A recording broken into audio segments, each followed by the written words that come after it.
It'll be a long night as well, and we welcome our viewers joining us on Leominster TV as well to 2017 coverage of Leominster Votes. Todd Robbins alongside Kate Robbins for another year here from the wonderful City Council chambers here at City Hall, and this, of course, another year where Kate, we will see history potentially made tonight as the longest-serving mayor in Massachusetts goes back up for re-election once again this year, facing a strong write-in challenge, something that we didn't see coming. It went from maybe just another ho-hum election year to a year with a serious and strong write-in challenge late in the process. We'll talk about a lot of that as we continue throughout the night. We'll also have some great graphics out there for you as well. For those of you joining us over on Leominster TV, we'll have some totals for you, hopefully on screen. Kate's been hard at work at this now for going on about 2 weeks. It's been so much fun.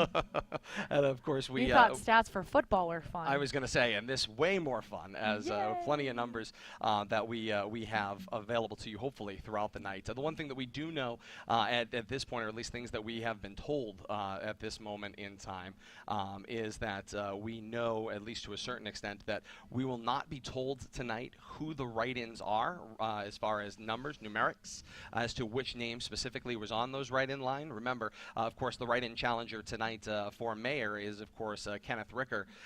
But as it turns out, you could vote for Mickey Mouse, Jack Sully, or anybody you so choose out there. So for those that are surprised you going didn't say your own name. No, see, I didn't. See, everyone thinks there's that ego thing. It's not so much, at least not yet. So with that in mind, we will not know who specifically is. So we'll only know write-in broadly in categories. So we'll be able to track the numbers. Of course, Mayor Dean Mazzarella appeared on the ballot, and then write-ins will be tracked as a general category, and so we will be able to track those totals for you. And then the specifics, we're told, at least from reports, will be laid out by City Clerk Lynn Bouchard tomorrow morning. So that, of course, to come as well throughout the night. So that's one of the big disclaimers of the night, and we are so happy that everybody is going to be here on Facebook Live and on LTV. Just so that you know, all of our results are unofficial, so please, please, please, everything's unofficial. Everything's tabulated. We have formulas, but City Clerk Lynn Bouchard has the official numbers. Correct. Those will be tabulated tomorrow morning. Everything that we are going to be giving to you, again, unofficial. We will probably be saying that disclaimer quite a bit tonight, but there you are. You feel better you got that out anyway. I'll be saying that quite a bit tonight, unofficially. Let's talk a little bit about other races that we'll be watching tonight, down the ballot, if you will. A big race for councillor at large. A lot of turnover in the Leominster City Council for the first time in perhaps a number of years. Councillor James Lanciani choosing not to run again for his seat, although we have seen him in chambers tonight. So he is down here with us, and maybe perhaps we'll get a chance to talk to him as the night progresses, hopefully as well. But that means that 4 of the following will pick up seats, and of course we have the incumbents Sue Shalafo Zephyr and Claire Frieda, along with John Dombrowski, all on the ballot. Sue Shalafo Zephyr has mentioned that she will, if winning the primary, of course you had to vote twice out at your polling places. If she is to win the Democratic primary for the state Senate race, she will recuse herself from that seat, which would mean that potentially if she was to win a seat, as long as the next closest candidate had 10% of the overall vote total, then they would qualify to take that seat. The newcomers that are, of course, running for seats tonight, Thomas F. Ardinger, of course, Thomas Frank Ardinger, as most knew him and know him, he does go by Frank. And we have found that, of course, Frank has run for office before. He ran in a previous election cycle, so certainly not a stranger, but a newcomer to the city council race. And then Brandon L. Robbins running, yes, relation. I know my favorite joke is not related. In this case, yes, relation, cousin. Yes. So we've got that disclaimer out there as well. And of course, as you know, great plans go, somehow you made him green, and I'm wearing green tonight. That didn't work out really well. I'm just noticing these things as we get started here on Leominster Government tonight. I want to thank Alan and Jane and the rest of the crew at Leominster TV for hooking us up tonight, of course, out there on Leominster Government Access, to be with you again throughout the night as we will slowly and now methodically wait. The polls are closed here in the city of Leominster, have been for about 6 minutes. So if you are in line right now or were in line and at the polling place at 8 o'clock, they put somebody at the end of the line. Nobody after that will be allowed to vote, but anybody who was in line at 8 o'clock when the polls closed will be allowed to complete that voting process. So we will probably likely start to see some people start to trickle down here with numbers, I would expect, closer to the bottom of the hour. So we're going to be with you right along here until that time. Do you think it's going to be that soon? You know, I've got great faith in our friends in Ward 5 right upstairs in the auditorium. You think it's going to be that soon? Hey, like I said, great faith all around. Let's talk about other races going on throughout the night. Some unopposed folks. In Ward 1, Gail Feckley running unopposed to retain her seat, as is Michael Stassen for school committee. Over in Ward 2, Pauline Cormier running unopposed for the city council seat. Charlotte Waitkiss and Ronald Houle, the incumbent, running for the school committee seat over in Ward 2. Over to Ward 3, David Cormier, council president this rotation, and the incumbent is also up on the ballot. He's facing a challenger in Gary M. Zimmerman, who is up to the task tonight to attempt to unseat Councillor Cormier, who has been up before. Also in Ward 3, a hotly contested district as far as wards go. Isabella Alara, Joshua Kloss, both on the ballot for school committee. So we have a contested school committee race in Ward 3 as well. Bouncing over to Ward 4, Mark Bedanza on for city council seat. He is running unopposed. Currently the incumbent, Nona Ojula, running Ward 4 school committee unopposed. Running opposed with Joshua Bowdridge. So there is a race for Ward 4 school committee in that section of Leominster as well. Over to Ward 5 quickly. Richard Marchand running for Ward 5 councillor. Eileen Griffin running for school committee. Both of those in Ward 5 running unopposed as well. And then, of course, as we mentioned, the second ballot that you picked up throughout the night, Sue Shalafo Zephyr, Michael Kushmarek, and Michael Mahan, all running for the Democratic nomination for the state Senate race, the special election, which will be held December 5th, I do believe. So we'll be back at it again as well. So that is down the pike, but the winner out of those three tonight will win the right to appear on the ballot and take on the Republican nominee. He was running unopposed, Dean Tran, and unenrolled Claire Frieda, who will also appear on that ballot down the line on December 5th as part of that special election to replace former state senator Jen Flanagan, who has taken on a state-level appointment from Governor Charlie Baker. Absolutely. The opioid. The opioid position, yes, with the newly created position as well. So all of that is all on deck tonight. We'll be getting numbers throughout the night. And Kate, I think we've got to talk a little bit. One of the places that we've seen a lot of challenges is, of course, in the section with school committee. Yes. Obviously, school committee has played quite a role in, and the public schools have played quite a role in where we are in this current environment with this 2017 election. I think many would point to, many coffee shop experts would point to the fact that the mayor has a strong write-in challenge because of what went on with the public schools in the latter part, right before, of course, with this election cycle kind of began, right after the ballot was certified, but of course before that cycle began, and then of course a number of challenges on school committee and ward races. So certainly a lot of places to cover. And I think you're absolutely right. And one of the things that will always churn up some emotion in a city like ours is when schools get involved in any type of controversy. So we do know that, I believe it was as of yesterday, now former superintendent James Jolliker tendered his resignation effective immediately. He was supposed to make an attempt at getting through the fiscal year, through that academic school year, but tendered his resignation effective as of, I believe, 5 o'clock yesterday. So anytime you have children involved in the politics of a city, you're gonna see a lot of fervor and a lot of emotion, and rightly so, in my opinion, relative to people's children. And anytime children get involved, certainly brings a lot of passion. And of course, what we saw throughout that process this year, led to a lot of questions for exactly, what are the priorities for the school district, and thus as those priorities relate to other city priorities, and how those connect in the broader scheme. Certainly have brought us to a lot of the place where we are tonight, and we're seeing that, of course, in school committee races and challenges. There's a number of folks up, 3 running for at-large seats, and then a number of of challenges across the board in also the different wards as well. So a lot of numbers we'll be looking at throughout the night. One of the sets of numbers that I know Kate and I have been looking at kind of leading up to this race has to do with the historic kind of elections. We mentioned Leominster Mayor Dean Mazzarella, longest serving mayor in the state of Massachusetts, and those numbers are pretty staggering as we take a look at them now, dating back to his very first election in 1993 when he ran as the challenger, garnering 58, almost 59% of the vote, with about 11,000 voters turning out in 1993 to unseat then incumbent Mayor John Mahan, and then that began the streak from 93 all the way to 2017. So he has faced the voters on ballot in 93, 95, 97, 99, 01, 03, 05, 07, 09, 11, 13, 15, and tonight in 2017. A number of those races he ran unopposed, 2011, also in 2009, same in 07, 03, 99 and 1997, all times when Mayor Dean Mazzarella ran unopposed and just against the overall ballot, if you will, but has had a number of challenges throughout the years as well. And the mayor faced his very first challenger in 1995 after his first 2-year term, taking on Kevin Cormier and garnering just about 78% of the vote, with another about 11,000 voters turning out in that race. Then you jump ahead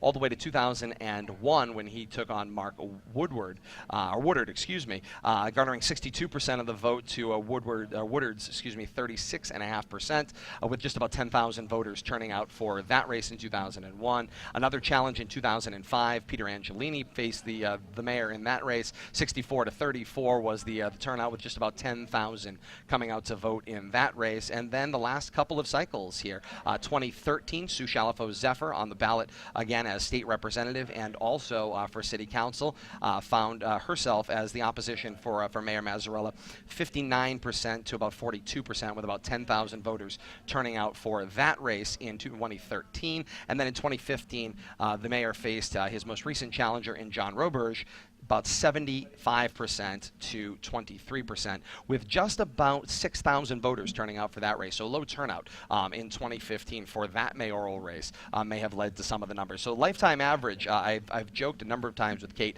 away from the air and sometimes on air in some of this political coverage, 75-25. That tends to be the mayor's batting average. We went out and we took a look at that from 93 to 2015 in his races. If you add up all the votes that the mayor garnered and, of course, average out the percentages, it is almost exactly 75-25.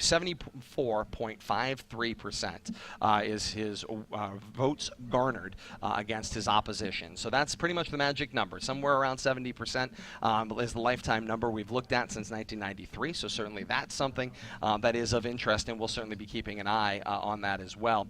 We do have a one more note. We mentioned the 2011 election. Although Mayor Mazzarella ran unopposed officially on the ballot that night, that was the last time he faced a very strong write-in opposition. And that was 2011. David Rowlands, not an official write-in candidate, but earned enough votes to be recognized in the final tally. And so that unopposed number ran up around almost 19% that night. And a lot of those votes were garnered by write-in candidate David Rowlands, who was then Ward 1 councilor David Rowlands, who was running in that race in 2011. So a lot of different things, kind of to look at throughout those things. And Kate, what we have at least can pick up from looking at those numbers and looking at that data is the amount of voters that turn out is key. Around 10,000 tends to be the kind of the average on the bigger years, the years that have contested races. Some of the unopposed years, 2011 looks like an all-time low, about 2,311 voters, all that turned out in 2011, even with a write-in challenge. And although a late and last-minute and not really an official write-in campaign, David Rowlands was able to just bring out just about 2,300 voters, and that's been about it. So getting the vote out, being a write-in candidate, there were so many things that Ken Ricker faced in putting himself in this race, and, of course, making the last-minute decision, but feeling like, at least in all reports and in his posts online, he didn't feel that he had a choice. He felt like this was his time to take a run at it, and he's decided to do it through a sticker campaign. And that's the beauty of being able to, even if you don't get to pull papers, have the opportunity to become a write-in candidate. So he has that opportunity, seemingly. I know you talk about it all of the time. Signs don't vote. That's correct. And that has bitten more than one candidate over the course of electoral history in this country, I'm sure, and even in this city in recent memory as well. So it's going to be very interesting to see. We have a fervent populace out there. Some type of contentious race is only going to make people do their civic duty, get out and vote and make their voice heard. And really that is how constituencies can make their voices heard, either reaffirming what's going on in the mayor's office or reaffirming the fact that people think that they need a change. That's the beauty of having elected office. That's the beauty of being able to have your voice heard, and that's the beauty of what we do every November. As the cliche holds, all politics is local, and on a municipal election night, there is no better demonstration of that than all politics being local. These are the type of politicians that you are electing that directly affect your everyday life, whether it's taxes, potholes, education, police department, fire department, the local politics, the municipal elections that come up every 2 years here in the city of Leominster. That is the epitome of the cliche that all politics are local, but let's face it, that is the most direct interaction with politics that people face every single day, year, month. One of the biggest tragedies is that a lot of times national campaigns and even large state campaigns garner the most attention, clearly, and as they should. And a lot of times, I'm an AP government teacher in my school, and every single person that I saw that was over the age of 18, I was like, "Happy Election Day," and they kind of looked at me, a little sideways, and I said, "Election Day? No, first Tuesday after Monday in November." And they kind of looked at me and they said, "Well, what's going on today?" I said, "Well, municipal elections, things like that."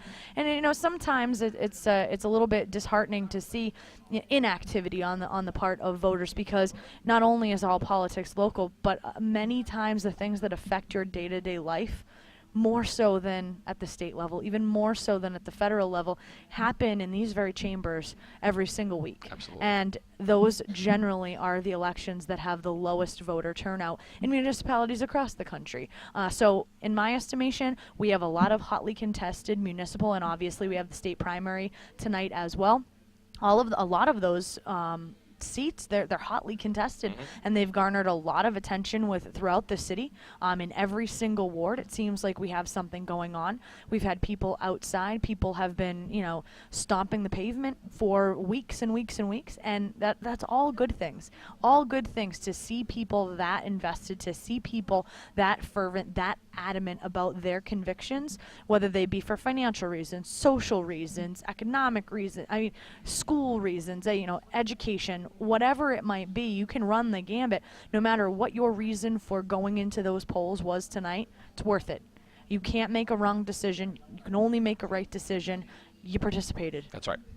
That's all we can ask. Participation is the key, and that's what I think we are all trying to pass on to the generations of younger voters, and trying to get them to understand the importance of it as well. And I think we've certainly are seeing that, at least in younger candidates. Of course, we mentioned Brandon Robbins. Also going to mention Cody Casey, running at large for school committee. Younger folks putting themselves onto the ballot, not something that you typically see. That engagement typically doesn't come until later in life, so that's certainly a credit to candidates like that, and of course that's going to hopefully help to draw younger voters to the polls and keep them coming year in and year out as they become invested in the community. Before I let you jump in there, this is the great part about participatory Facebook Live. We get our first correction tonight. We mentioned former State Senator Jen Flanagan took that appointment not to the Opioid Commission, but to the Cannabis Control Commission. The newly created Cannabis Control Commission. My apologies, everyone. Thank you for the correction.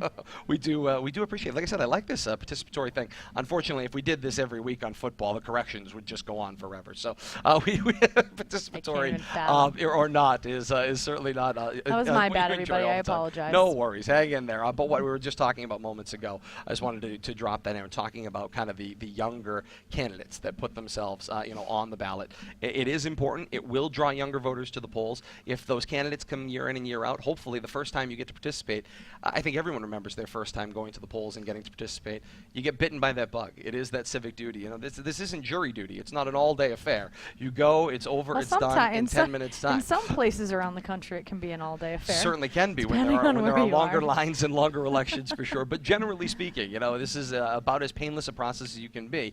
You educate yourselves. You do the best you can to kind of garner as much information as you possibly can. And of course, course, technology has certainly helped us do that in being able to be an informed electorate, and just getting that information, turning around and acting on it. Like Kate said moments ago, you can't make a bad choice, but again, a credit to hopefully getting those younger folks involved. And I mean, and that's really a lot of what it is.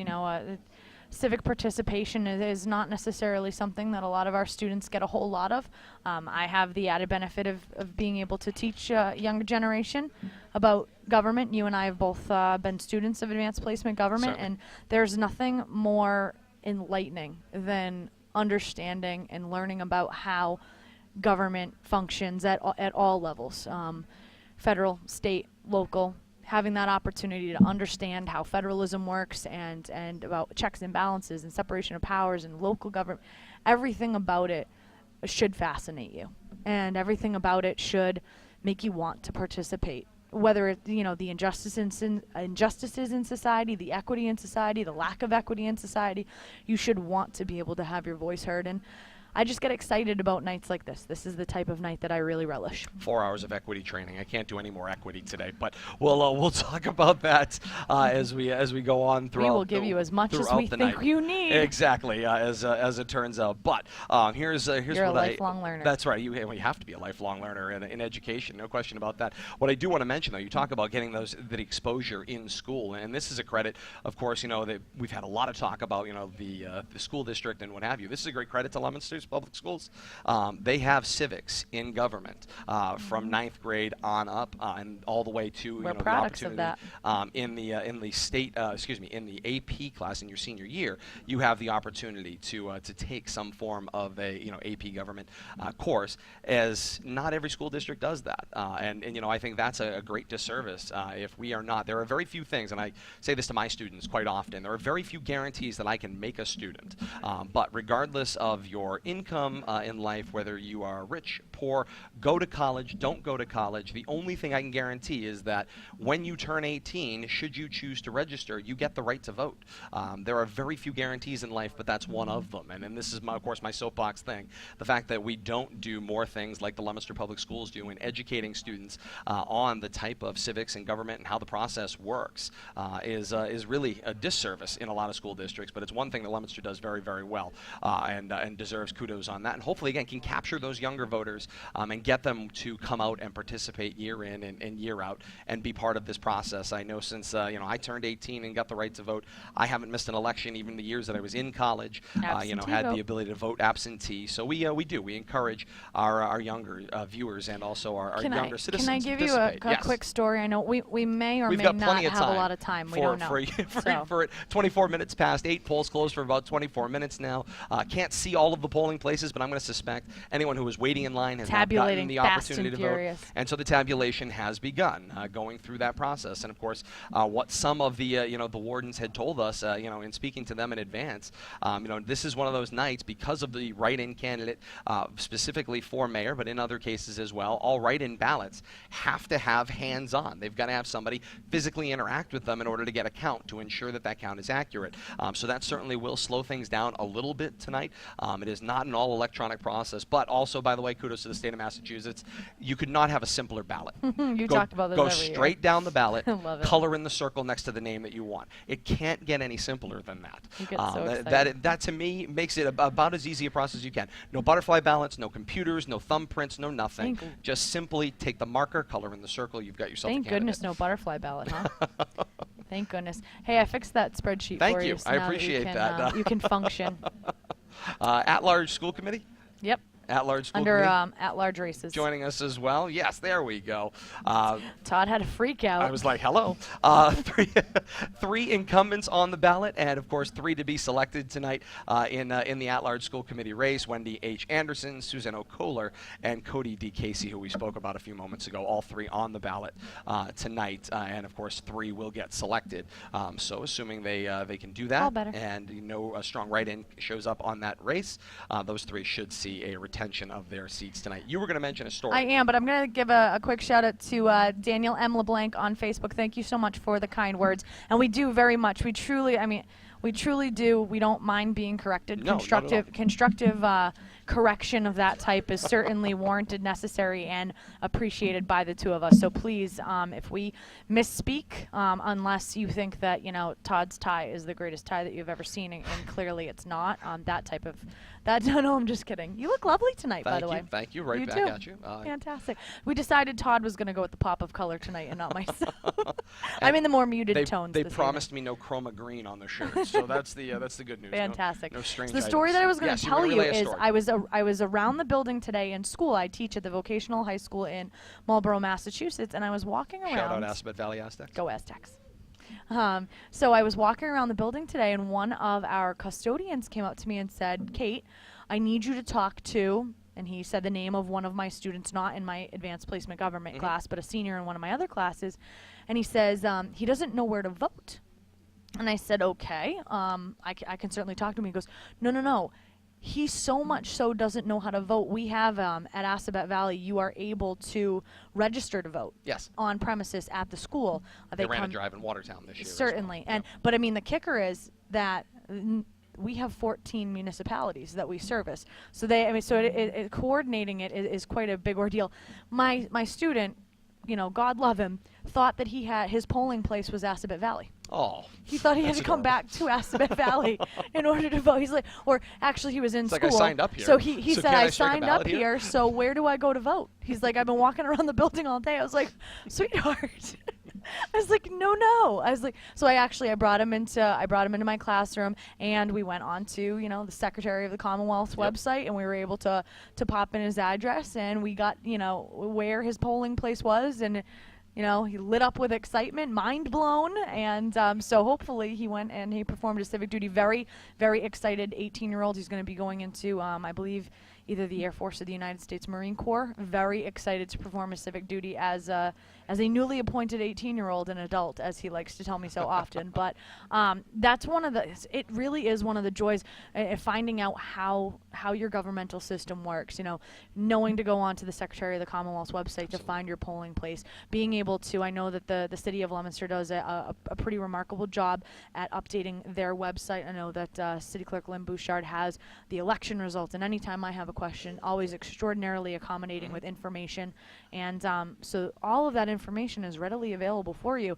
and just to be able to impart that type of knowledge on a youngster like that, very, very fun on my part. Indeed it is, and of course you mentioned the excitement of people to participate, and one of the things that we were able to kind of see today as we kind of took a quick ride on the way home to hit a few polling places and kind of see trolled the polling what was going on. places Yeah, today. well, I mean, hey, you know, they're public facilities, so we took a little ride around to kind of see how voter turnout was, and you know, we took a swing up to North Leominster, up at Skyview, where their 3 precincts in Ward 1 vote, and you know, they had a bustling crowd going right around 4 o'clock as they were starting to, you know, people starting to get out of work and come out to their polling places or hit them on their ride back toward home or on their commutes home. We of course went and struck our ballot somewhere a little after 5 o'clock at the Veterans Center in Ward 4. People not deterred at all by the fact that of course the entrance is closed and they are swinging you around to the other side. Credit to our friends at the Department of Public Works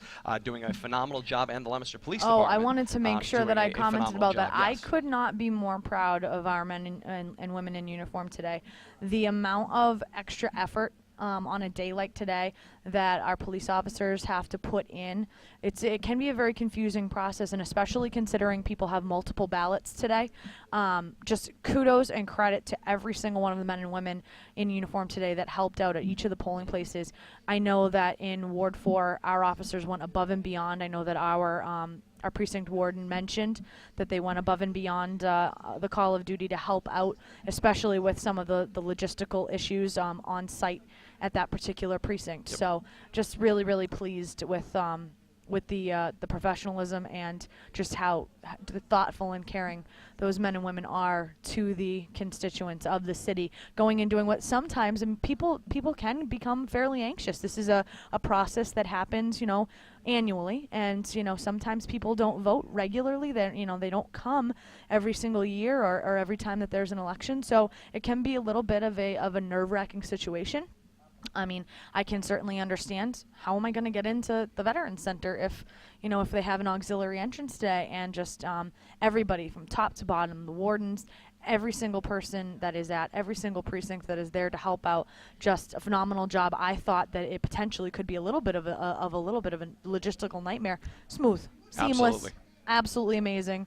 Everybody there, 15 phenomenal. wardens, 15 clerks in each district, as well as a host of volunteers working with them as well. And so a credit to them. I said to the folks that were checking us out in Ward 4, they were running 2 elections simultaneously, 2 different sets of books, a primary for the state senate race and also the general election for the municipal race, and it was smooth as ever.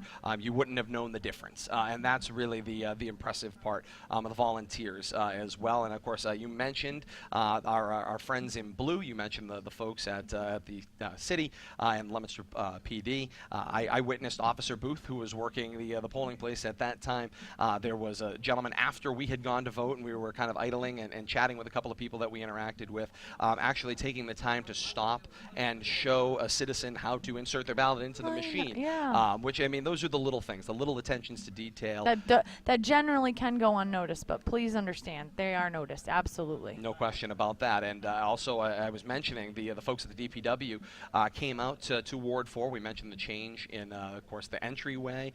They made a decision today with a little help from LPD relaying that information to actually get some plywood put down because of the grassy area you had to cross through. They put a little asphalt out to make it easier so that wheelchairs could roll up a rampway. And there was also temporary lighting that was brought in as well that we saw on our ride down here tonight as well. So a lot of great jobs. Can we talk about some of the logistics relative to some of these races, because I am so fascinated.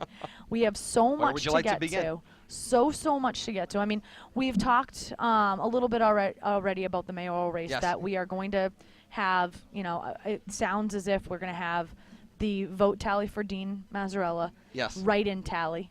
They're not going to be distinguished by name this evening in the unofficial tally, and then you'll have blanks as well. So the only way that we'll kind of be able to know how that race is going between write-in candidate Kenneth Ricker, and Dean Mazzarella is kind of to look at the percentages of those write-in votes. But as Todd so aptly mentioned, there could be write-in votes for anybody under the sun, you name it. So that write-in tabulation for the mayoral race is certainly not going to all be for Kenneth Ricker.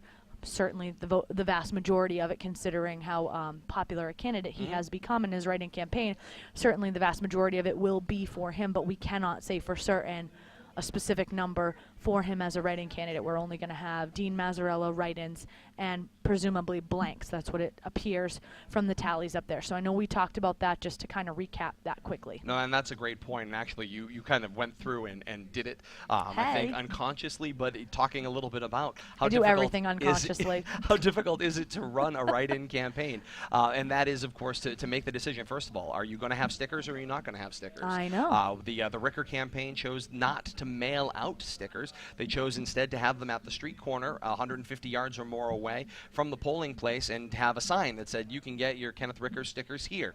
And people could go out and get a sticker and then go in and stick it on the ballot. So that's one aspect of it. Then there's the aspect of, if you put the sticker on the ballot and you don't remember to color in the circle, does that mean that you are, successful in that process? The other thing, because those are so close, the name with, Mayor Dean Mazzarella's name on there with his circle, and then the spacing between that. I did mention how much I love the ballot here in Massachusetts, but if the sticker's not the right size and doesn't hit the right spot, and now you're somebody trying to line your pen up to make sure you hit the right circle as you're trying to color it in.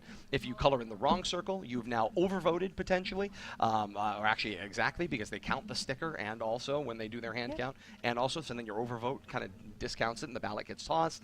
So many complicated things when you're making a decision to run a sticker campaign. In addition, what you write down on the line. Yes. So the law states that the voter's intent needs to be discernible, Correct. Clearly discernible. So obviously the sticker is going to have Kenneth J. Ricker. You can write in Kenneth Ricker, you can write in Ken Ricker, you can write in Kenny Ricker. Once you get down to just K. Ricker, or Ricker. Those two we were told would be very difficult to discern the voter's intent. But pretty much any other combination of Ken, Kenny, Kenneth, et cetera, they should be able to discern the voter's intent and be able to make that count. So Certainly. a lot of different numbers. Again, a lot of hands-on work that has to happen here. And that would explain why we are now at 36 minutes past 8 and have yet to count a number here at City Hall officially. And one of the things I know we've been giving out accolades to the people working on this election, the care with which these ballots are being dealt with. Absolutely. The absentee ballots arriving at least an hour before the closing of the polls.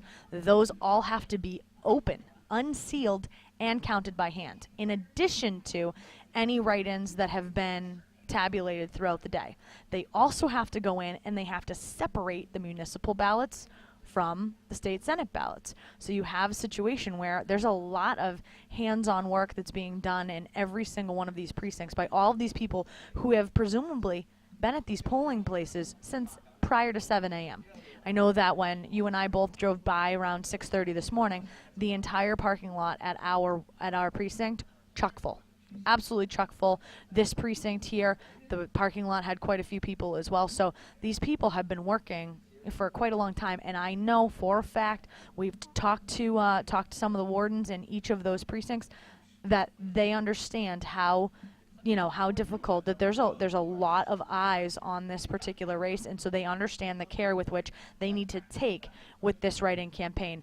I know that our warden talked about how whenever there's a write-in race, they get a little bit nervous anyway, and when it's magnified, when you have this magnitude of a race at this level, that the pressure is on even more. So not surprised that it's taking a little bit of extra time because they want to get it right. Absolutely. And you mentioned, of course, the separation of the ballots. Some of that happens within the machine. They were both run through, both the state primary ballot and also the municipal general election ballot, run into the same machine. They're tabulated. They then stack up in a bin. Those bins then, of course, when there is something marked, whether it's a write-in mark or something that is amiss in some way, shape, or form, will kick that ballot into a separate bin so they can go in and take a look at those bins and know they need to make some kind of hand count of them. Well, tonight, obviously, with a write-in campaign, that bin of overflow is going to be there where it needs that hand-on eye check. So there is a long process here and a very time-consuming process. But again, as you said, great credit to the staffing here and under the direction of the city clerk to take the time, get it right. That's the number one goal, is to get the count right at the end of the day. All right. Now for another big race. Yes. And this one, we've got a lot of talking to do. Yes. City councilor at large. Yes, city council at large. Here we go. So there are 5 candidates on the ballot. Yes. And 3 of them we know want their seats. 2 of them may want their seats pending a later election, and that kind of is the question du jour, and a decision that faced voters who are going out to the polls. It's even more than that. Yes. So you have your 4 seats, 5 candidates. Yes. Okay. So we do know that one of the candidates that is also running for the Massachusetts State Senate in the primary tonight is Sue Shalafo-Zephyr. She has made absolutely, unequivocally, no question, she's been wanting people to vote for her in the State Senate primary tonight. So in the event that that campaign moves successfully along tonight, if she, in addition to that, still garners enough votes in this municipal election for city council at large, if she comes out of that seat, how does that void get filled? So that's what we're going to talk about. So you go and I'll comment. How does the void get filled? Time to steer it. That's a great question, and somewhat it depends on the results, of course, of the candidate. And this is where having an election between now and, of course, when you have the swearing-in point in January will influence this process as well as to what seats people decide to take, keep, etc. And exactly at what point, it was not clear to me at what point they have to make a kind of absolute decision that I'm out. I'm not taking the seat that I want here because I'm going to pursue this seat there, and so forth. But we mentioned, you did mention off the top, Sue Shalafo-Zephyr has said if she was to garner enough seats in the city council race. The opportunity to run for state senate came after, of course, the qualification point for this general election ballot. So she was going to appear, but she was hoping that folks would consider transferring their vote for her over to the state senate primary ballot. And so with that said, that would then drop yourself down to 4 candidates. And she went as far as to not participate in the city council at large debate that was held. I will give her all of the accolades in the world regarding her transparency. Yes. She has made absolutely no question about it what her intentions are, what her decision making has been. She has given the reasons behind her decision making. Calculated risk, certainly a very calculated risk on her part in this instance. Do we have our first? 41 minutes past the hour, and the first warden has walked in. They have now handed their tally sheet, electronic, to Lynn Bouchard, City Clerk of the City of Leominster. For those of you that are joining us on Leominster TV, you'll get a direct feed and get to take a look at the City Clerk when she reads her numbers back. For those of you on Facebook Live, you'll be looking at us, but we'll be able to get you the audio of the City Clerk as she goes through her tabulation as well. She is looking at the number sheet as we see now. And I believe Lynn is ready. Here we go. Ward 4, Precinct C reporting. Senator and General Court, Democrats. Shalfo Zephyr, 195. Kashmiric, 24.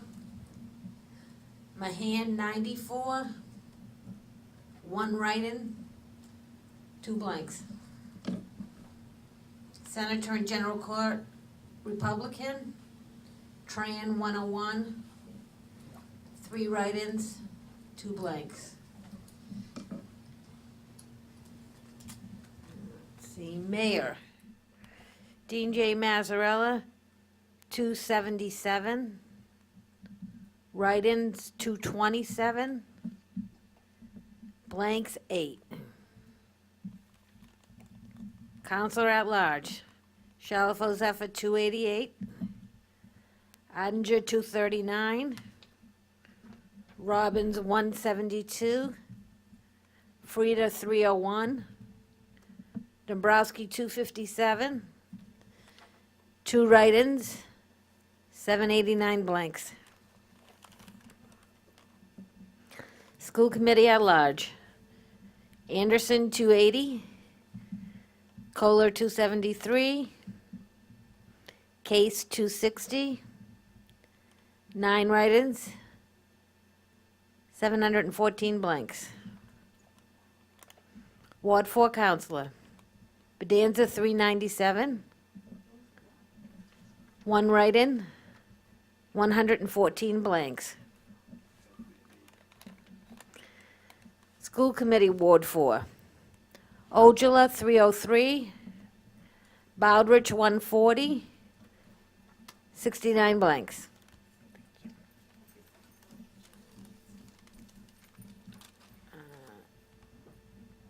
No write-ins.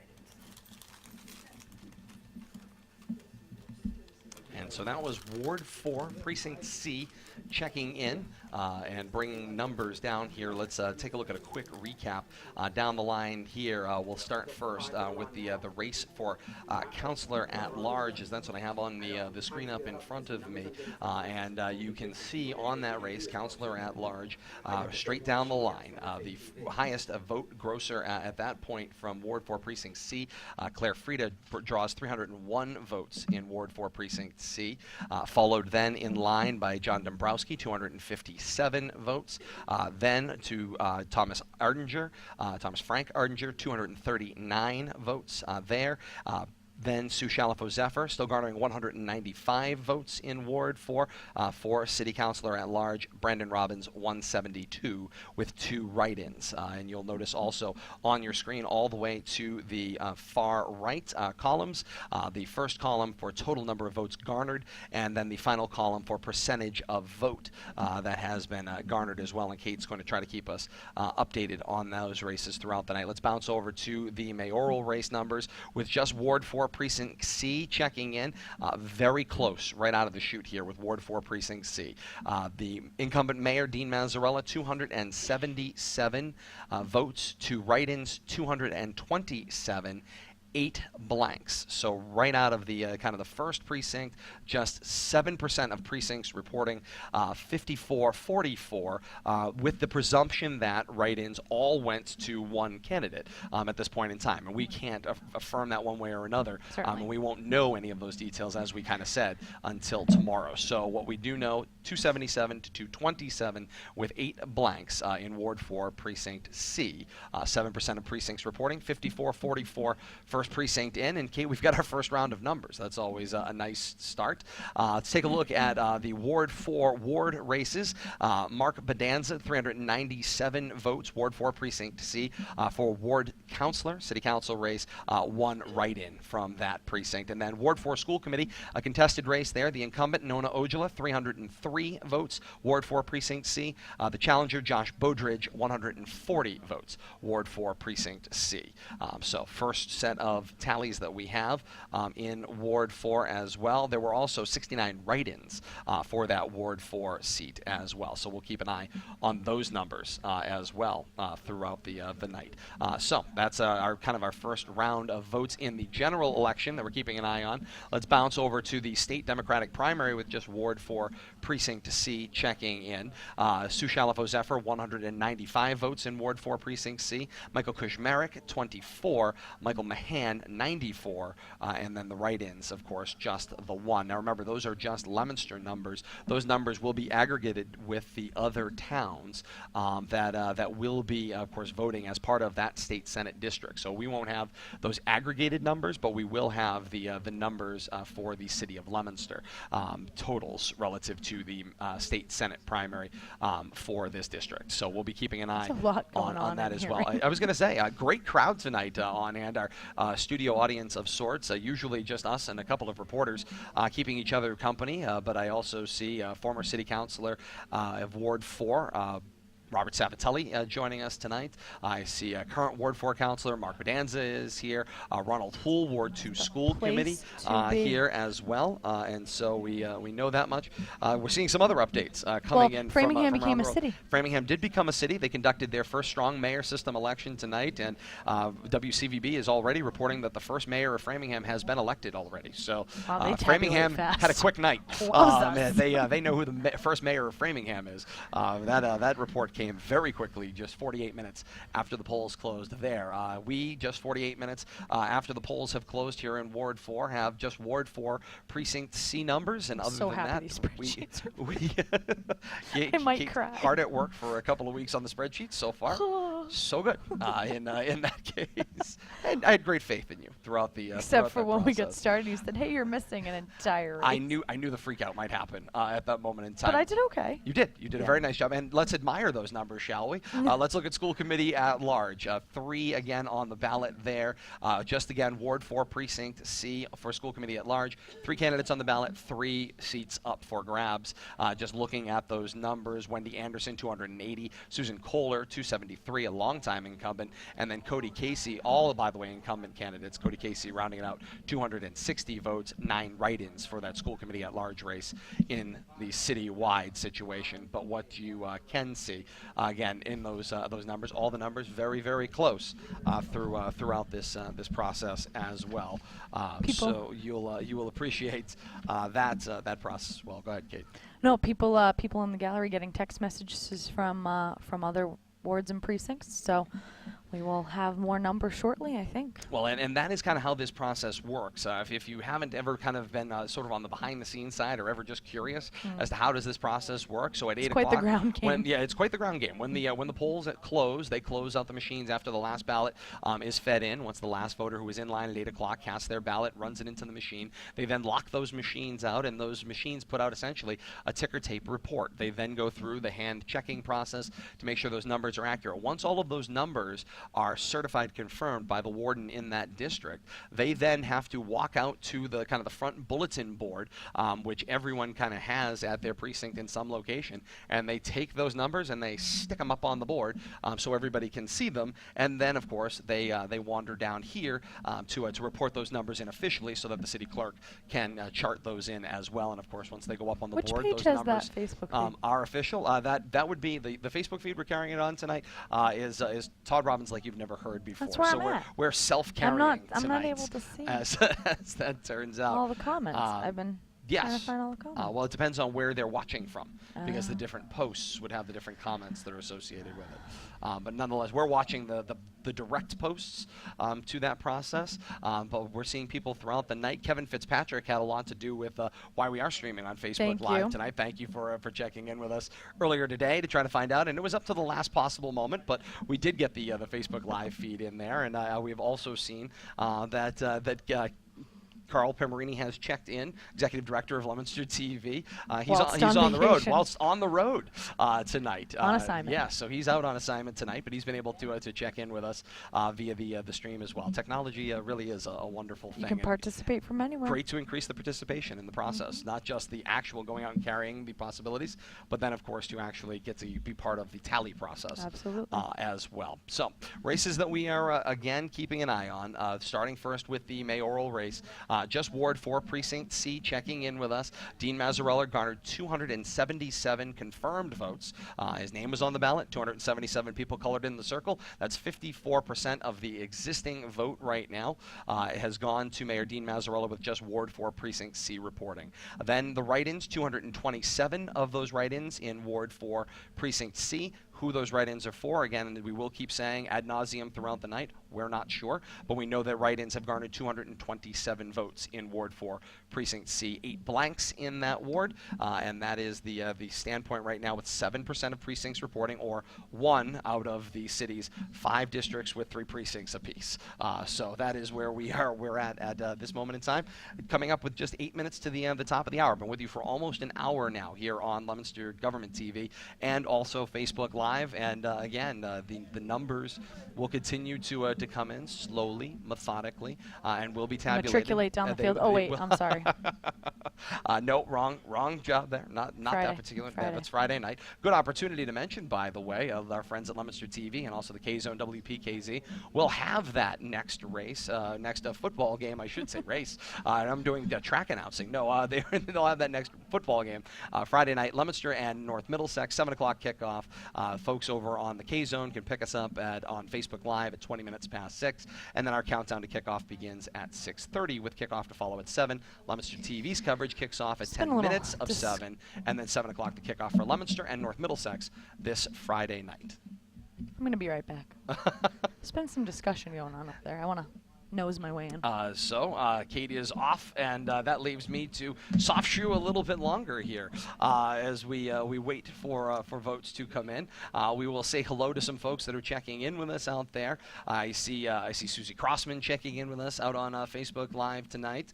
We'll say hello to Max and Jack as well. I'm sure with her watching the returns. I see Jack is out there checking in with us from Leominster. I see Kathy Delici and a number of others checking in with us. Of course, whether you're joining us via Facebook Live, whether you're joining us via the government channels of Leominster TV, that's Comcast Channel 99 or Verizon Channel 33 across the city of Leominster. And then otherwise, you're joining us via Facebook Live. I see a good portion of you joining us for out there tonight. It has been a very nice one.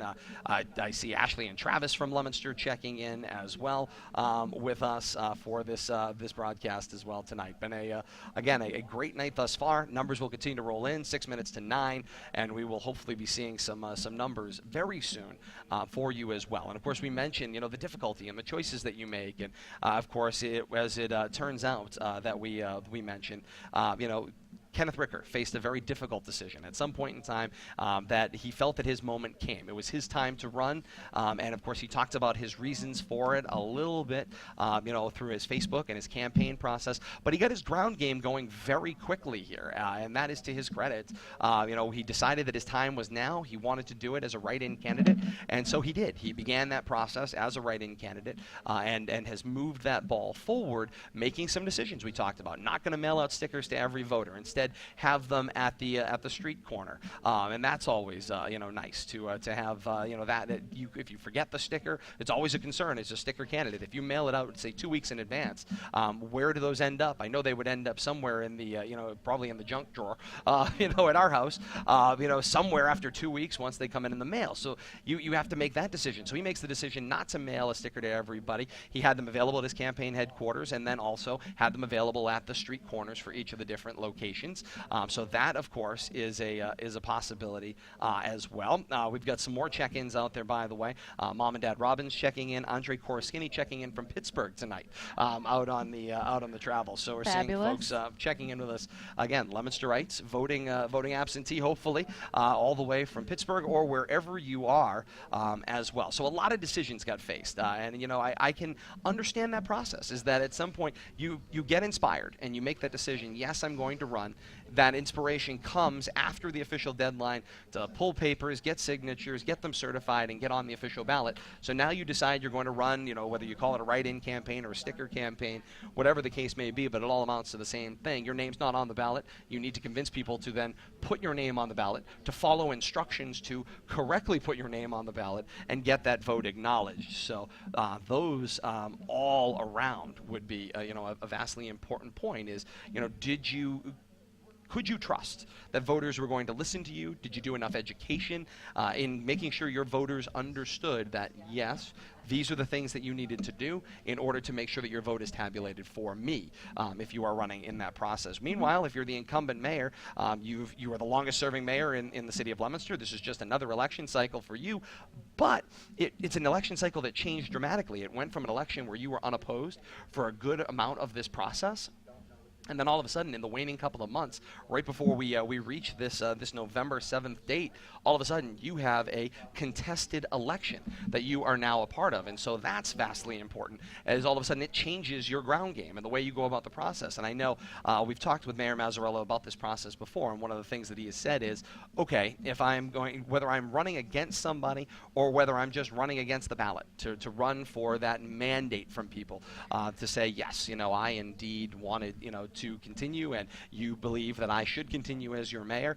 And of course, as most unopposed candidates say, you just want to outpoll the blanks in that process. If you can outpoll the blanks, you're doing pretty well. But now all of a sudden, we've had a lot of blanks so far. There have been a lot of blanks, and we'll talk about how that will influence races down the line. But as you look at that process, if you are now the mayor and you were planning on one piece, and now all of a sudden you've got to switch gears, and now it's you have somebody, although their name's not on the ballot next to you, they are trying to get people to write their name on the ballot. So they're trying to follow instructions, and you went from being a candidate who was running unopposed against the ballot to now being a candidate who's running against another person who vehemently wants to unseat you. Certainly, and you hear a lot about in politics in general the name recognition factor of being an incumbent, and on all of our graphics, those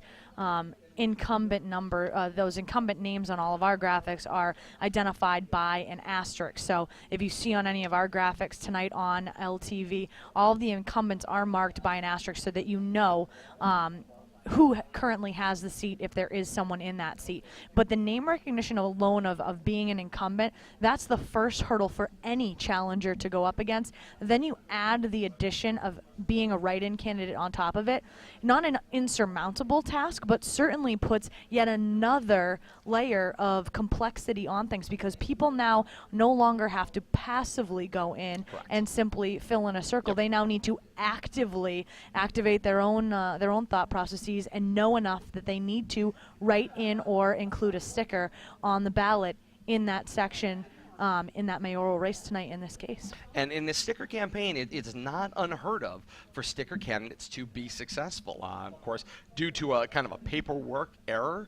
Remember, then Senator Jen Flanagan did not appear on the ballot the last time she was reelected, and had to actually run essentially a write-in campaign for a seat that she already held because of a clerical error that was conducted by her campaign. So she had to go through that process, and she did win. And she did not win. Insurmountable, as we said. It's not an insurmountable process here, and I think that's kind of the mindset that people have to kind of get themselves in, is that we're so used to sticker and write-in candidates being, as election workers that I know, and not just Leominster, but across the state of Massachusetts, say every year Mickey Mouse, SpongeBob, and any of a number of people's friends get write-in numbers because they're frustrated with the politics as usual, and so they write in Donald Trump, say, and or Mickey Mouse, or whatever the case may be, Yes. and they get votes, and now you're going, so the kind of certain people have We have people checking in. kind of an idea that the write-in candidate isn't serious. But in this case, this is very much not only a serious write-in candidate, it's a serious write-in challenge to the longest-serving incumbent mayor. And hey, let's face it, as we say with any streak, the longer that streak runs, The more eventually difficult. mathematics don't work in your direction at some point in time. Eventually, something becomes that insurmountable thing. The question becomes, in the case of Leominster over this year, was a lack of a new police station, was a lack of the issues that occurred with the school department budget, and all of the other things that have gone on in the city this year, taxes, financials, etc. Were those the insurmountable thing that leads to a mayor not being reelected after being the longest serving mayor in the city of Leominster's history? And this also becomes the case as well. Mayor Mazzarella has a track record. He has a history, and he has a process as mayor.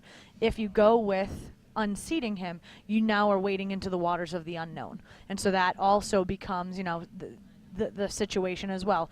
Do enough people want to make that step to wade into those waters? And certainly a huge number of supporters, at least that we've seen with lawn sign ground game in that game. Certainly, he has a fairly large voice. The check-ins that we've been getting have been fabulous. Signs don't vote. That's all I know. But Rochelo family, thank you for checking in with us as well. We do appreciate that. Again, the folks that are tuning in with us. Let's we're getting questions about waiting. results again. So Yes. can you go down right now? We just have Ward 4 Precinct Precinct C. That's So Todd all will we know run down right those now. again. So we do have Yes. graphics, So I believe, Ward, as well. Ward 4 Precinct C, I know for those of you joining us on Leominster TV, you could see these numbers as I read them over my shoulder. But Mayor Dean Mazzarella in Ward 4 Precinct C garnered 277 votes, write-ins 227 votes, blanks just 8. So 54-44 with just 7% of precincts reporting, or 1 out of the 15 that are here in the city of Leominster in the mayoral race. Let's go to the at-large city council race next. Jumping over there, going straight down the line. Again, just Ward 4 Precinct C reporting in. Sue Shalafo Zephyr, 195 votes there. Thomas Frank Ardinger, 239. Brandon Robbins, 172. Claire Frieda, 301. John Dombrowski, 257. So the incumbents, even Sue Shalafo Zephyr, who has said that she intends to run for state senate if she wins the nomination as part of the primary ballot tonight, still garnered 195 votes for her city council seat as an incumbent. And of course, we know, Kate, a couple of other incumbents. Claire Frieda, 301 votes. John Dombrowski, 257 votes. And then the newcomer, Thomas Frank Ardinger, 239. They are out in front right now. We do also have to mention that per the city charter, if Sue Shalafo Zephyr is looking toward that state senate seat, if she decides to vacate, if she earns enough votes tonight to retain her city council seat, if she decides to vacate that in the coming weeks, months, days, hours, whatnot, the stipulation in the city charter states that whomever that next person up would be, so in this case the person with the 5th most amount of votes Correct. in the councilor at large race, does need to garner 10% of the votes, 10% of the votes cast in that particular race. So councilor at large race. And that's where blanks come into the Yes. process as well. So that's why we do your have 10% the numbers. percentages of votes over there in that far right-hand corner. Again, although not official, so these are all unofficial numbers, but those votes, that percentage of votes all the way in that right-hand column on our graphics will potentially come into play depending on how things go for Sue Shalafo Zephyr's seat. So just make sure that you are also aware that, especially in that counselor at large race, the percentage of votes are going to come in very, very handy. Handy. Yes, indeed. No, you're good. I'm trying to read text messages out. Text So we also messages, got, before you continue, we do know that Claire Frieda is also in that same situation, but has not mentioned that she would be giving up her city council seat. So at least initially. Initially, we have not heard any of that. We do know that Sue Shalafo-Zephyr has made that announcement. So we have not been mentioning Claire Frieda in that instance. We do know that she is going to be both on the councilor at large ballot and on the state senate ballot. She goes to Senate general election ballot. She goes directly to the general election in that instance. So we haven't been mentioning the percentages in that councilor at large race because of that, because presumably she could do both. She could do both, or she could wait it out and see what happens throughout that process. So, but we do know there has been a clear cut, transparent decision made by Sue Shalafo-Zephyr. So that is what brings that 10% into the question. Let me close out Ward 4's races before we kind of move on. Again, just Ward 4 Precinct C reporting. Ward 4 Councilor Mark Bedanza, 397 votes, running unopposed. Just the one write-in against him tonight. And then Ward 4 School Committee, the incumbent Nona Ojala, 303 votes. The challenger Josh Bodridge, 140 votes. There were 69 write-ins in that Ward 4 School Committee race as well. Not, again, able to ID those, but 69 total write-ins for Ward 4 School Committee in that case as well.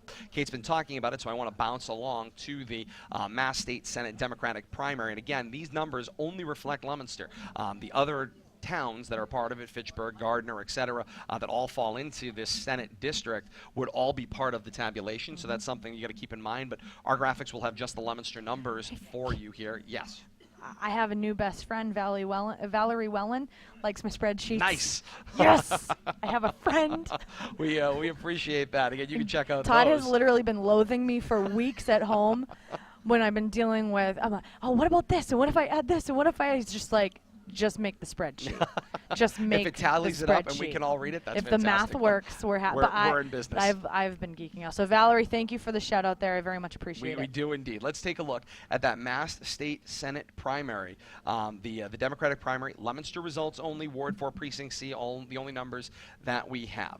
So Sue Shalafo-Zephyr garnered 195 of those votes in Ward 4 Precinct C. Michael Kushmarek, 24 votes in Ward 4 Precinct C. And then Michael Mahan, 94 votes in Ward 4 Precinct C. Of course, Sue Shalafo-Zephyr, Michael Mahan are both from Leominster, whereas Michael Kushmarek is from Fitchburg. So we expect those numbers maybe to be kind of slanted one way or another coming out of Leominster in those cases. That's why Leominster and Fitchburg in certain circumstances here might cancel each other out. It might be up to some of these other towns that didn't necessarily have a candidate. Showdown. We do indeed, and that that maybe didn't have a candidate, like a Gardner, that may be able to kind of make the difference here in how they got their ground games out and up into those towns to be a part of that process. And as we had mentioned, the winner of that state Senate primary for this seat, formerly held by Senator Jen Flanagan, the winner of this will become the Democratic representative. They will go up against the unopposed Republican Dean Tran of Fitchburg,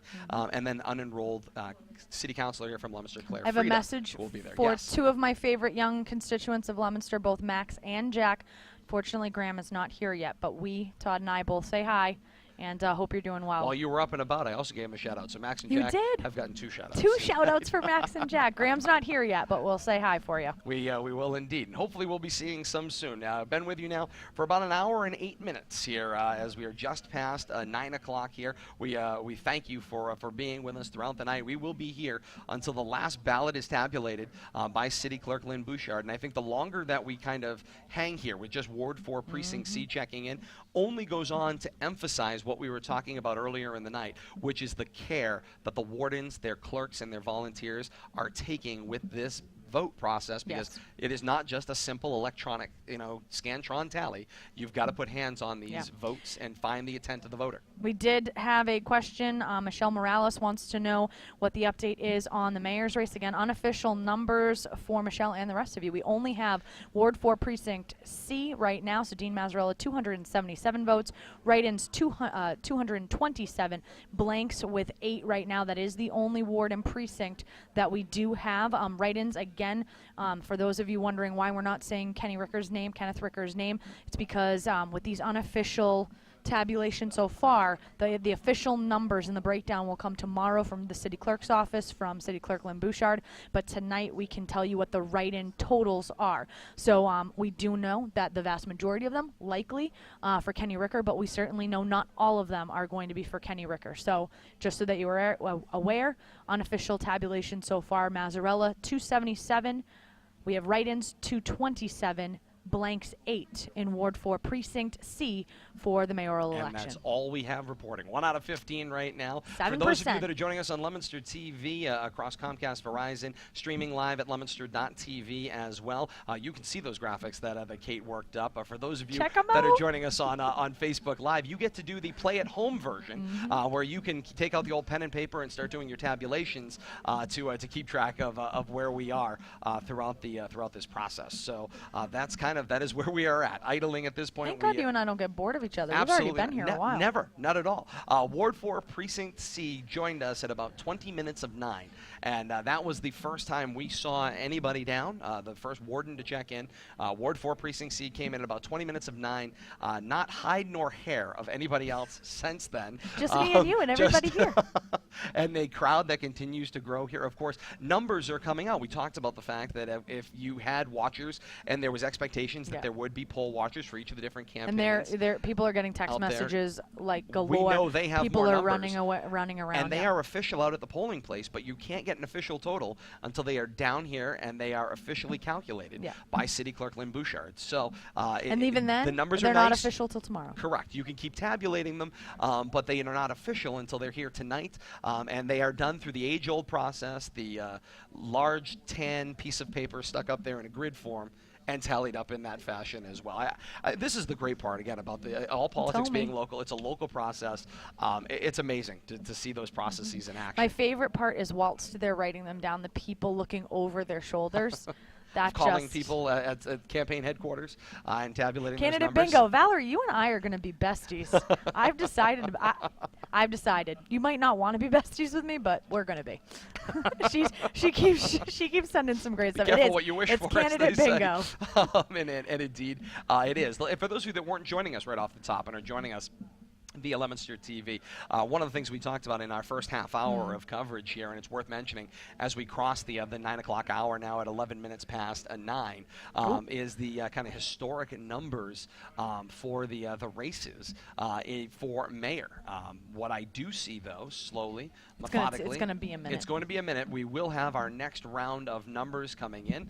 Lynn Bouchard has waved them up to the podium, so our next round of numbers coming from a poll warden in mere moments. And we'll get to those numbers. Lynn has just gotten the ticker tape and is looking over them at this point in time. But we do have some historic numbers for the mayoral races in the city of Leominster, starting in 1993 with the very first election of Mayor Dean Mazzarella, running all the way to 2015, the most recent election prior to tonight. And then right on top of that, we also have the ongoing tally for tonight as well. So we'll be keeping an eye on that. The conversation continues up at the podium. As soon as we have those numbers, I know Lynn will report them out, and we'll begin the tabulation process for you. And again, those graphics joining us as well. I want to say hello to a lot of different people that are joining us out there tonight as well. One of my grandmother's best friends in the whole world is there, and I've been thinking about my grandmother all night long and how excited she would be. About tonight. It is tremendous to see those processes. And of course, you think about your grandparents. I think about my grandparents. To have one of their grandchildren on the ballot tonight for the first time it's got to be a very neat feeling as you go through that process as well. And of course, people that aren't with us that love these city politics, and we talk about the younger voters needing to get involved. You've got Ward 4 Precinct A. Ward 4 Precinct A at the table. Okay, Senator in General Court, Democrat, Shalafo Zephyr, 318. Kushmarek, 36. Mahan, 240. Write-ins, 1. No blanks. Let's see, Senator in General Court, Republican, Dean Tran, 241. 6 write-ins, 1 blank. Mayor. Dean Mazzarella, 451. Write-ins, 482. Blanks, 25. Counselor at Large. Shalafo Zephyr 515, Odinger 463, Robbins 360, Frida 587, Dombrowski 528, 13 write-ins, 1,366 blanks.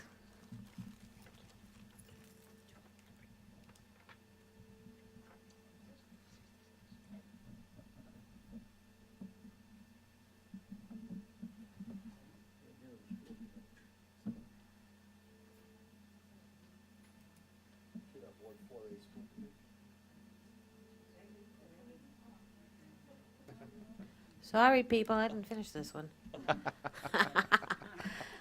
The school committee at large, Anderson 497, Kohler 526, Case 522, 12 write-ins, blanks 1,317.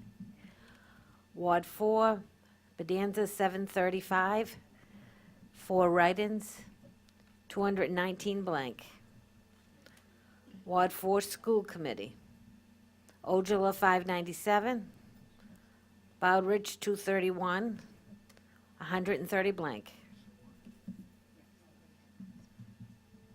And those are the final numbers from Ward 4 Precinct A. As Kate puts the final numbers into the calculations for the Ward 4 races, we'll start back where the tally began with the race for mayor, and the gap narrowed a little bit with again just 2 of 15 precincts reporting.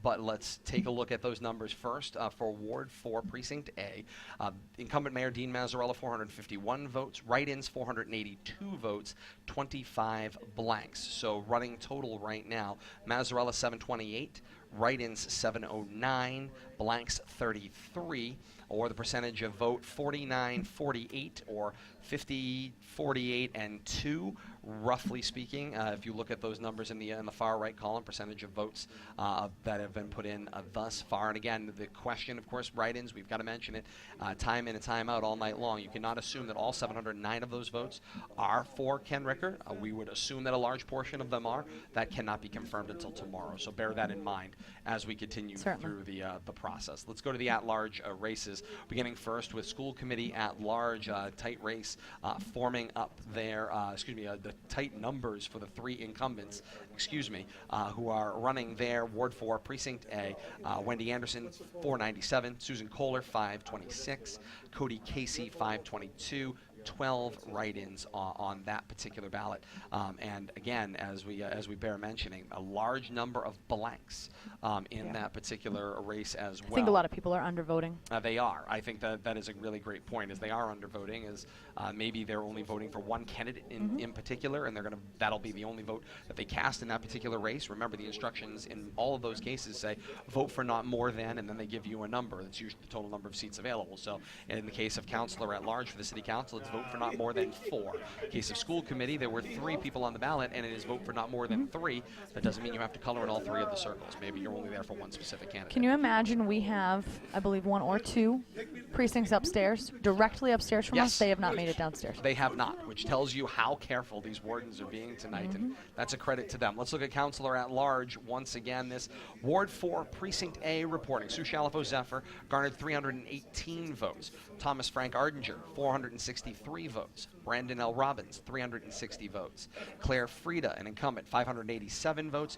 John M. Dombrowski, 528 votes.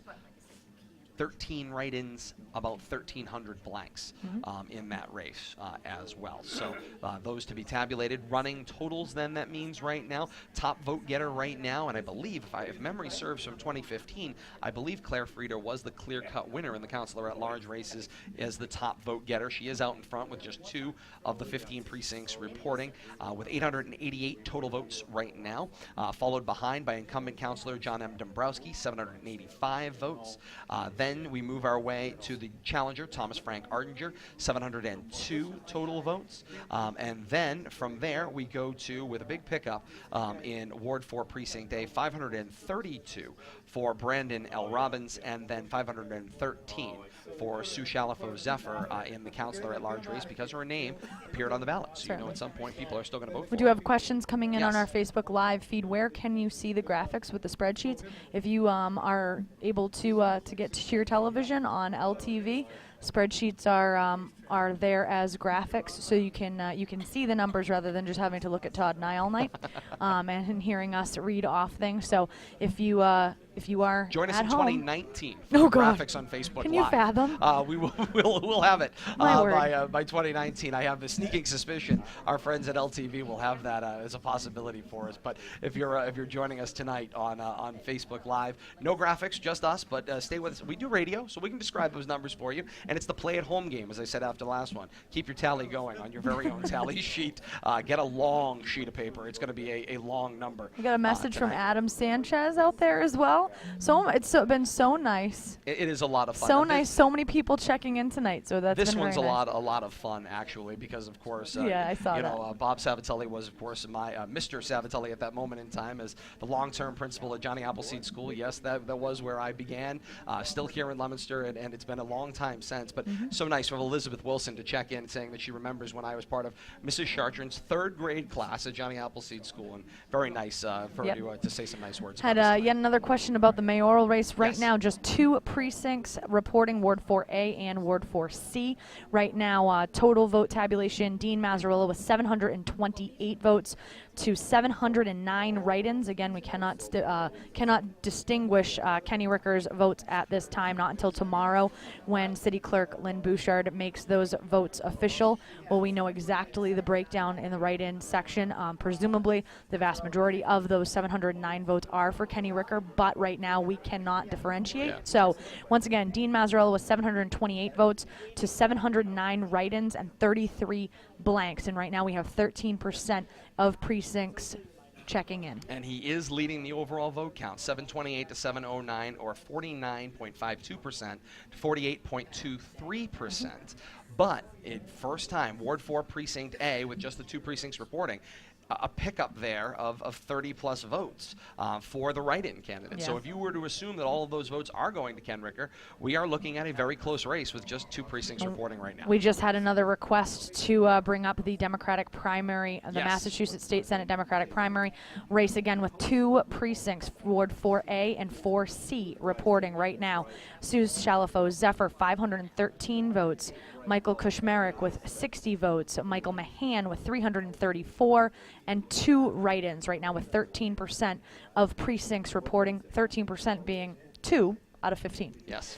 Yeah, that is correct. We're And gonna be here a again, while. No surprise by these numbers that I'm looking at in front of me from that Mass State Democratic see how primary. pretty that is? They are just Leominster numbers, so Yes. we can't compare them to other places. We can't see Fitchburg's, we can't see Gardner, and all of the other towns that are part of this state Senate district. But I'm not surprised that the 2 Leominster candidates Are well out on front. Leominster ballots are out in front, 56% to 36% to 6% for Michael Kushmerek from Fitchburg. So I'm not surprised by those numbers on the Leominster ballots. For them, they've got to have watchers everywhere. They've got to have poll watchers in Fitchburg. They've got to have them in Gardner and in the big cities and also in the small towns as well, as that is not a seat that is just from Leominster. It has been held in Leominster for so long. People have imagined it as a Leominster seat, but Right. the folks that have served in that seat will tell you it is a sprawling district that you have to cover with 3 big cities in Leominster, Fitchburg, and Gardner, and then some very important large towns as well that you have to garner the vote in, which is massively important. Just got as a well. very nice message from Yes. incumbent Ward 5 City Councilor Rick Marchand. Yes. Thank you very much for the kind words. Said we're doing a good job. We appreciate that. Of course, this is how technology has changed, right? People used to have to come down and actually physically be here in order to know whether you won or not. You can now be out at And with look your at our voters ugly at mugs your all campaign night. headquarters. You could be carrying around. You could be shopping right now and know what the results Yeah, you could are. be in line at a store. And you know what's really been fascinating as well is we've watched people checking in on Facebook Live and also on Leominster TV as well, or participating and doing that kind of third screen option or second screen option, is seeing people formerly Katie Ciccolini, now Katie Hernandez, checking In in from New York Manhattan. City. So getting to see Hi, Chick. former Leominster residents checking in and being able to be a part of this as well. You just said Andre Korsky is in Pittsburgh, He's in Pennsylvania. Pittsburgh. Still a Leominster resident. Just Yeah. the folks in the sports broadcasting He's- will keep him bouncing He's around. a resident of the world right now. That is correct. Logging those miles. Katie Chick's across. happy she got a shout out all the way. in Hey, Manhattan. we do appreciate that. Yeah. As we continue, we do enjoy the folks checking. Somebody in liked with your us. tie. Oh, thank you. See, and that's after somebody made fun of I the did. tie. That was me. Who was sitting next to me. But what can I say? Everybody knows my job is to deplete the ego, not to inflate Keep it. me firmly grounded. That's as right. As the case may be. Are those more? They We're are. gonna More, have more vote more. totals coming in here, and we'll get those in a second. I want to just quickly recap the Ward 4 races, particularly Ward 4 School Committee. Nona Ojala, the incumbent, picked up 597 votes from Ward 4 Precinct A, to Josh Bodridge, the challenger's 231 votes, and then the write-ins in that race, 130 there. And so Nona Ojala with just the 2 of the 3 precincts reporting in Ward 4, 81 to 6% right now, 18% for the write-ins at the moment. Incumbent Ward 4 City Councilor Mark Bonanza, 735 votes for write-ins on that last round, maintaining a clear 1,132 votes to just 5 write-ins at this point in time. So You should hydrate. I will do that during the next calculations coming in here. A conversation ensuing up at the podium Watching from with California. City Clerk Lynn Bouchard, DD Gerard, checking in with us from California tonight exciting. as well. I love this. I love the interactive piece of this. We're going to have to do this on Thanksgiving as well because it's so 'Cause much. you don't have because we don't have enough enough to jobs to do, right? It's just fun to get to interact with people as we continue through the process. So the City Clerk taking a look at the ticker tape here that has There's come going to be a down line. to us. Do we have a line? And I think for we me? might. We might have And another we set. have more. Yes. A line is We forming. will be able to conclude the Ward 4 precincts Shortly. and we'll know the results of that Ward 4 school committee Graham's here, race. boys. Graham's yes, here. I was going to say Max and Jack. We can tell you. Graham's Graham she's is in the here. house. She says hi. She's waving to you guys. Yes, indeed she is. So we'll get that next round of updates as we can see there is at least 1 precinct standing with the City Clerk and 2 more in the queue. So we're going to get a lot of numbers results. coming quickly here, as we suspected they might. Now an hour and a half from polls closing. Polls closed at 8 o'clock here in the city of Leominster and across the state of Massachusetts. Now 26 minutes past 9, and they are tabulating the votes slowly, steadily, methodically, to making sure that they are done in the correct process. And again, the more write-in candidates that you have, the more write-in votes that you have in that mayoral race, the more hands-on this process becomes. Oh, kisses. And that's of Ward course 1, part of the Precinct process. B. Here we go, Ward 1, Precinct B. Senator General Court, Democrats, Shalfo Zephyr, 244, Kushmerik, 36, Mahan, 137, write-ins, 2, blanks, 4. Senator and General Court, Republican, Tran, 197, 2 write-ins, 8 blanks. Mayor, Mazzarella, 317, write-ins, 329, blanks, 16. Counselor at Large, Shalfo Zephyr, 390, Adinger, 348, Robbins, 236, Frida, 381, Dombrowski, 351, write-ins, 9, blanks, 945. School Committee at Large, Anderson, 399, Kohler, 401, Casey, 368, 6 write-ins, 821 blanks. Ward 1 Council, Feckley, 485, write-ins, 8, blanks, 172. Ward 1 School Committee, Stason, 467, write-ins, 5, blanks, 193.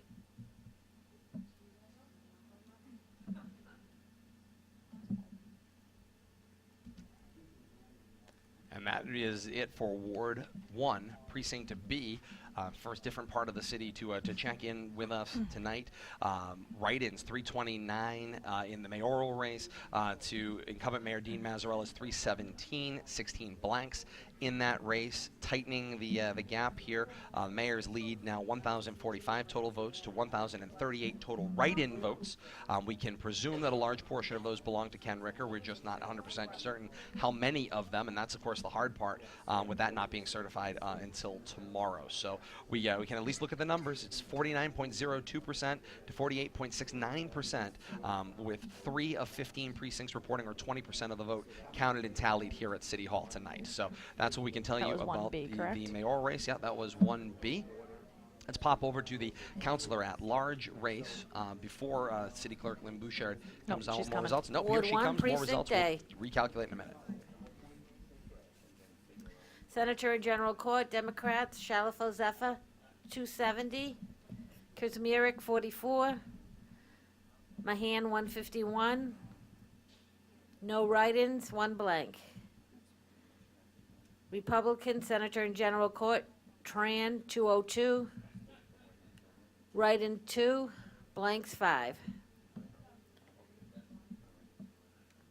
Mayor, Mazzarella, 366. Write-ins, 391. Blanks, 23. Counselor at Large, Shalafo Zephyr, 434. Odinger, 380. Robbins, 292. Frida, 428. Dombrowski, 446. 12 write-ins. 1,128 blank votes. School Committee at Large, Anderson, 429. Kohler, 443. Casey, 410. Write-ins, 10. Blanks, 1,048. Ward 1 Counselor, Feckley, 552. Write-ins, 11. Blanks, 217. Ward 1 School Committee, Stason, 519. Write-ins, 6. Blanks, 255.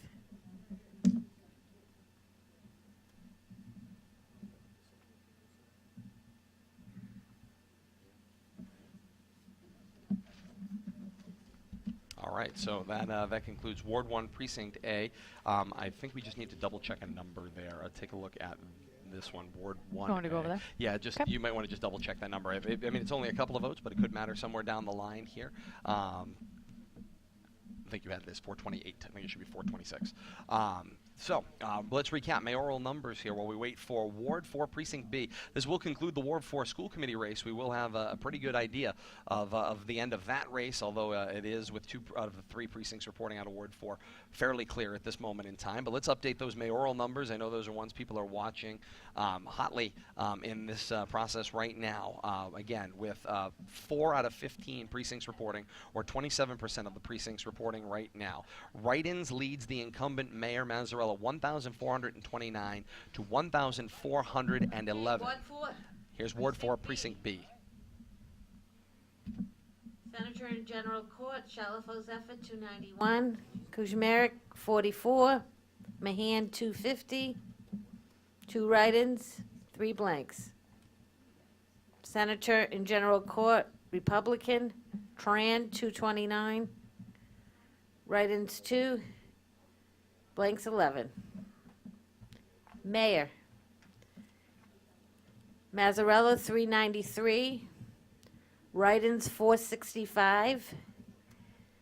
Blanks, 25. Counselor at Large, Shalafo Zephyr, 461. Odinger, 442. Robbins, 299. Frida, 487. Dombrowski, 461. 10 write-ins, 1,373 blanks. School Committee at Large, Anderson, 440. Kohler, 482. Casey, 460. Write-ins, 9. blank, 1,258.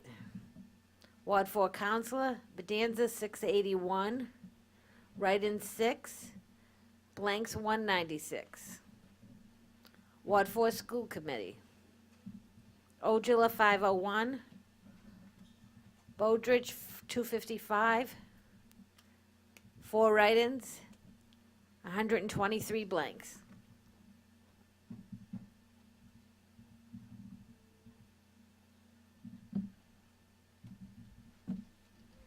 And those conclude the numbers for Ward 4. So let's start with the ward races. We can now report that Ward 4 City Councilor Mark Bedanza, the incumbent, running unopposed tonight, has retained his seat. 681 votes in Ward 4 Precinct B, a total of 1,813 votes, or 99.4% of the vote, to 11 write-ins, or 0.60% of the vote for Ward 4 City Councilor. Then in the race for Ward 4 School Committee, incumbent Nona Ojala will retain her seat. 1,401 total votes, 501 of those votes coming in the last round with Ward 4 Precinct B. Josh Bodridge, the challenger, 255 votes in Ward 4 Precinct B for a total of 626. So Nona Ojala retains that seat as the incumbent with 87.34% of the vote to Josh Bodridge's 10.87% of the vote. Write-ins down there, important to also look at, 203 write-ins, 12.66% for write-ins in the Ward 4 School Committee race, and a large volume of blanks as well. To somebody did have a question about Yes. about blanks. Would you mind explaining it to our general public? What is a blank? Well, simply put, thank you. That's a good question, actually. What is a blank? It is exactly what it sounds like. That is, somebody does not vote in a specific race. So if you don't vote in a specific race, you are a blank. That is how that gets tabulated. Or if you don't vote for the correct number of seats, if there are 4 seats available, you don't have to go in and vote for 4 people, or the case of school committee at large. There are 3 seats available. There are 3 candidates running.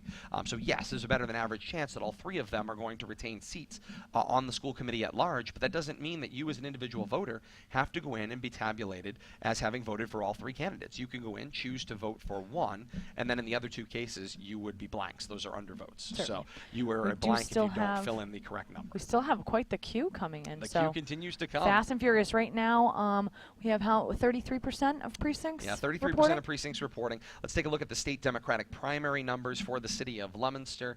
Sue Shalafo Zephyr now with 2 of the precincts in Ward 1 and all of the precincts in Ward 4 reporting. She has expanded her lead here in the city of Leominster, 1,318 votes to 872 votes for Michael Mahan and 184 votes for Michael Kuzmarek of Fitchburg. So right now here in Leominster, Sue Shalafo Zephyr polling at 55.5% of the votes that have been cast thus far. Certainly. Was that a signal, by the way? Or No, I moved my. I knew that this was going to happen. I moved my foot and I whacked you. And I apologize. As we've talked about on football broadcasts, the way that Kate lets me know she needs to chip in, if I'm I doing smack something, she'll either give me a whack or a tap, or I'll get the knee bump. Something. You just got the knee bump. I got the knee bump, and I'm like, what? I'm reading. What am I doing? What do you need? Nobody's talking. Somebody's got to be well talking trained. to me. That's what you are. See, indeed, well trained. Indeed, I am. As it turns out. Let's take a look at the at-large races for City Council, because those numbers certainly have tightened up. Claire Frieda continues out in front as the clear top vote getter right now, 2,184 total votes. John Dombrowski, the incumbent, 2,043 total votes. Followed then, going up the chain there we go. to challenger Thomas Artinger, more numbers from the podium, and Lynn Bouchard. Nope. Never mind. Faked me out. Faked me out. Thomas Artinger, 1,872 total votes. Brandon Robbins, the challenger, 1,359 votes. Sue Shalafo Zephyr, 1,318 votes. Comment on Facebook Live Yes. from Chris Souza. Mayor's race in Leominster looks close. This is closer than close. It is definitely closer than There's close. there's a word that we're going to start potentially. It's a conjunction, I think, or some kind of a hyphenated word there.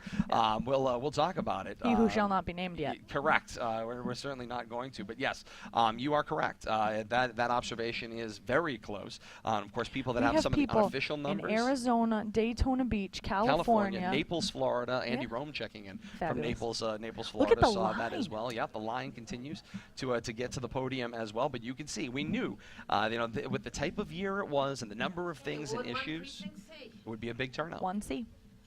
Senator and General Court, Democrat, Shalafo Zephyr, 170. Kuchmarek, 20. Mahan, 75. 2 write-ins, 2 blanks. Senator in General Court, Republican, Tran, 119. 1 write-in, 2 blanks. Mayor, Mazzarella, 194. Write-ins, 208. Blanks, 30. Counselor at Large, Shalafo Zephyr, 259. Anja, 227. Robbins, 172. Frida, 246. Dombrowski, 239. 3 write-ins. 570 blanks. School Committee at Large, Anderson, 283. Kohler, 263. Casey, 259. 1 write-in, 481 blanks. Ward 1 Counselor, Feckley, 342. Write-ins, 3. Blanks, 84. Ward 1 School Committee, Stason, 328. 1 write-in, 100 blanks.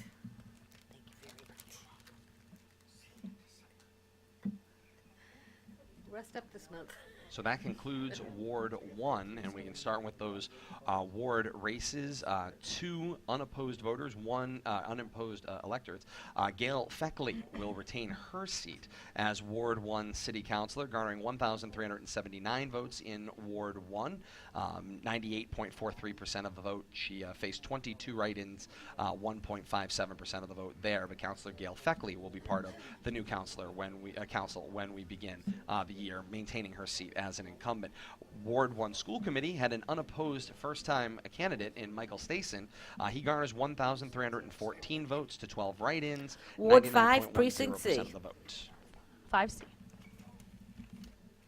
Senator in General Court, Democrat, Shalafo Zephyr, 155. Kazmarek, 20. Mahan, 98. 2 write-ins, no blanks. Senator in General Court, Republican, Tran, 81. Write-ins, 3. No blanks. Mayor, Mazzarella, 221. Write-ins, 149. 13 blanks. Counselor at Large, Shalafo Zephyr, 215. Ottinger, 182. Robbins, 122. Frida, 207. Dombrowski, 178. Write-in, 6. 622 blanks. School Committee at Large, Anderson, 194.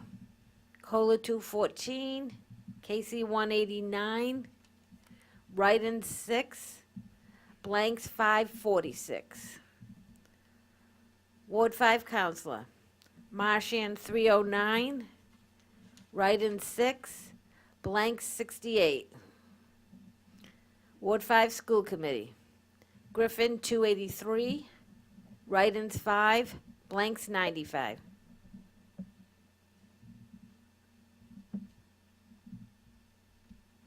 And so that concludes Ward 5, Precinct C. At the podium right now, an opportunity to kind of recap the mayoral race. Those numbers are razor tight right now, but write-ins are leading incumbent Mayor Dean Mazzarella right now. Again, as a total, whether the write-in votes are all 100% Kenny Ricker would definitely be a determining factor here. And that's Ward the 5, number. Precinct B. Let's go with Ward 5, Precinct B first, and then we'll get you some conversation. Okay, Senator in General Court, Democrat, Shalafo Zephyr, 290. Kazmarek, 52.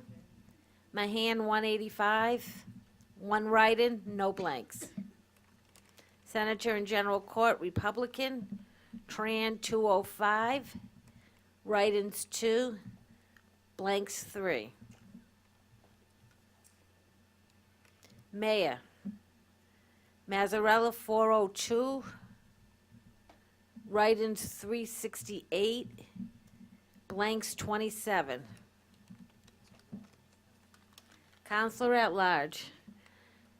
Shalfo Zephyr 417, Ottinger 356, Robbins 249, Frida 476, Dombrowski 397, write-ins 9, blanks is 1,284.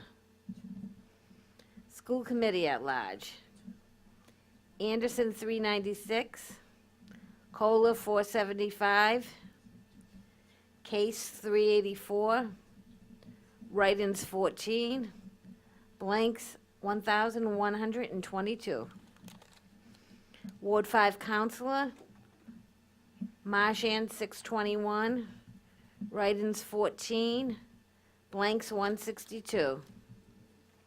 Ward 5 School Committee, Griffin 569, write-ins 10, blanks 218.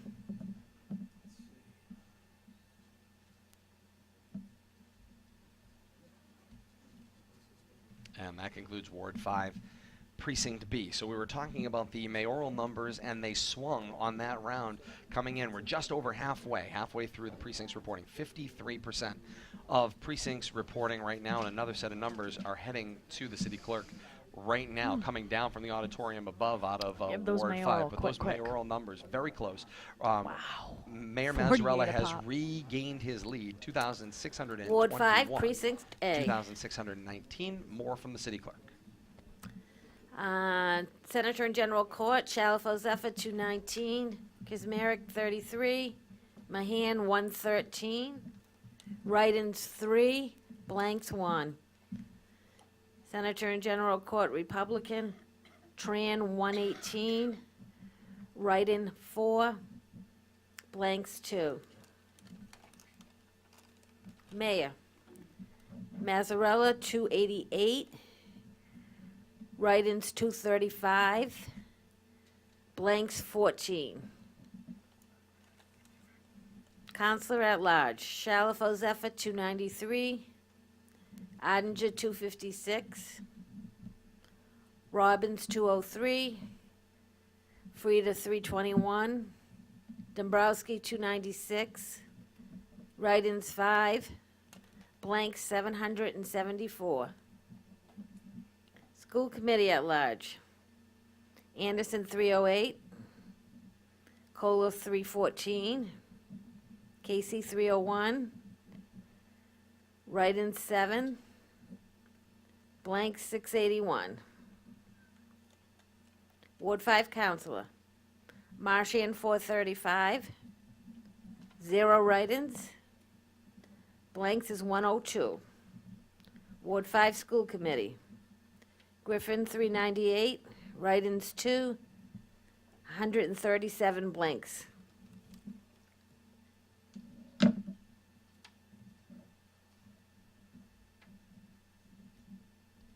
Katie's going to put all those numbers into the tabulation, and we'll get to those updated numbers. But there's been some conversation out on Facebook Live. It was started by Doug Hare. I've seen Cheryl Soulier check in, and also Charles Maxim check in as well with their responses. But the question that was originally asked was, if you were to put a sticker on the ballot but you didn't color in the circle in the write-in race, in the case of Ken Ricker, would that vote count? And the answer is yes. That is why they are hand counting them. My understanding is as long as you applied the sticker, you didn't necessarily have to color in the circle. If you didn't color in the circle, the ballot wouldn't necessarily get kicked out into the appropriate bin, so that's why they have to go through and physically hand sort them. Then they go back and hand count each ballot that had a sticker on it to achieve that number. And that is likely what has led to us coming up on just about 2 hours into this process, and yet we do not have all of our numbers in. Some nights it goes very quickly. We're at 90 minutes, maybe an hour 45, and everything's in, done, tabulated, and we're recapping at this point in time. Mayor and Councilor at large. And then there are other nights like tonight where they're hand counting everything, and we are just a little bit over halfway there. 60% now reporting, and we can update those numbers beginning with Mayor. Mayor Dean Mazzarella, 2,909 total votes, or 48.94% of the vote. Write-ins, 2,854 votes, 48.01%, 181 blanks. So again, note, those entire pot of write-ins may not all belong to Kenny Ricker. Ken Ricker's camp is going to be sitting there hoping that all 2,854 are his, but you can't guarantee that at this point in time because we can't break out those numbers. But we do know Mayor Mazzarella has regained a slight lead with 60% reporting, 2,909 votes to 2,854 votes against the write-in. Over to the at-large city council races.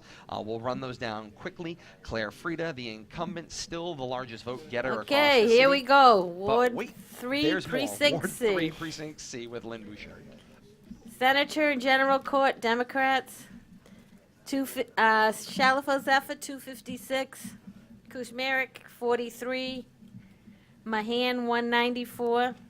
Write-ins, 1, no blanks. Senator and General Court, Republican, Tran, 208. Write-ins, 1, blanks, 2. Mayor Dean J. Mazzarella, 377. Write-ins, 507. Blanks, 28. Counselor at Large, Shalafo Zephyr, 456. Ottinger, 443. Robbins, 361. Frieda, 492. Dombrowski, 464. Write-ins, 6. Blanks is 1,426. School Committee at Large. Anderson, 480. Kohler, 487. Casey, 529. Write-ins, 5. Blanks, 1,235. Ward 3 Counselor. Cormier, 468. Zimmerman, 378. 0 write-ins. And blanks is 66. Ward 3 School Committee. Alera, 430. Klaus, 331. Write-ins, 2. Blanks, 149.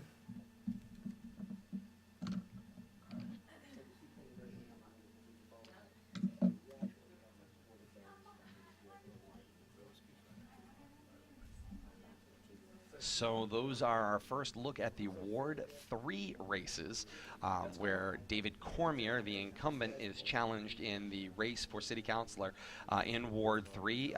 Gary M. Zimmerman, the challenger in that race.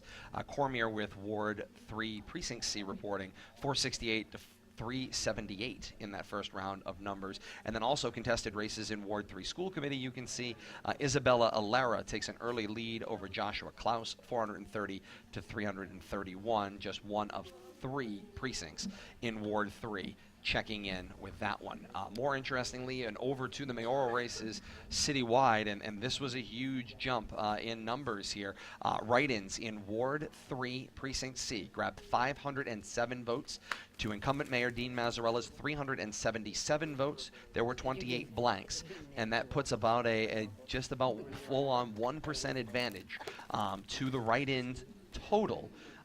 3,361 votes to 3,286 votes, or 49.02% for write-ins, to the mayor's 47.93%, with 67% of precincts reported. We did have a question Yes. coming in on Facebook Live. How many city council seats are open? How many city council seats? All of them. All of them. Yeah, it's a toss-up. All the city council Yep. seats get voted every year. You could Ward 2 Precinct C. let's go Ward 2C. 2 Precinct C. Senator and General Court, Shalafo Zephyr, 131. Kuzmarek, 13. Mahan, 70. Write-in, 0. Blanks, 2.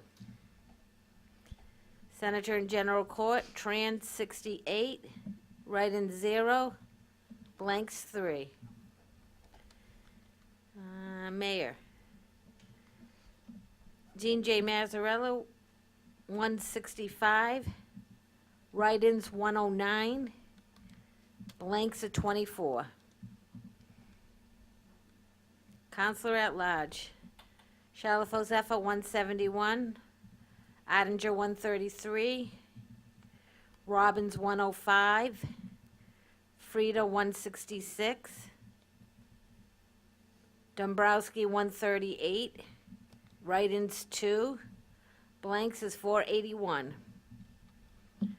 School Committee at Large. Anderson, 169. Kohler, 162. Casey, 161. Write-ins, 2. Blanks, 403. Ward 2 Counselor. Cormier, 251. 0 write-ins, 48 blanks. Ward 2 School Committee. Wakekiss, 116. Hool, 147. 0 write-ins, 36 blanks.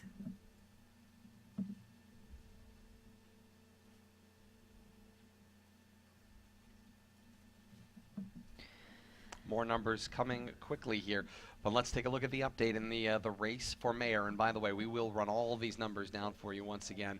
Once we reach the point where everything is tallied up tonight, we'll run everything down for you slowly and methodically as they've Okay, counted Ward them, 3, Precinct just as soon A. as this run is done. 3A. Senator and General Court, Shalfo Zephyr, 180. Kuzmarek, 18. Mahan, 74.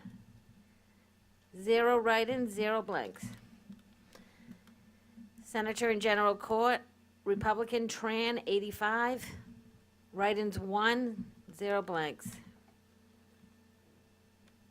Mayor, Mazzarella, 254. Write-ins, 138. Blanks, 11. Counselor at Large. Shalfo Zephyr, 250. Ottinger, 187. Robbins, 146. Frida, 248. Dombrowski, 195. Write-ins, 5. Blanks, 581. School Committee at Large. Anderson, 215. Kohler, 220. Casey, 229. Write-ins, 5. Blanks, 540. Ward 3 Counselor. Cormier, 284. Zimmerman, 88. Write-ins, 2. Blanks, 29. Ward 3 School Committee. Alera, 172. Klaus, 167. Write-ins, 4. Blanks, 60.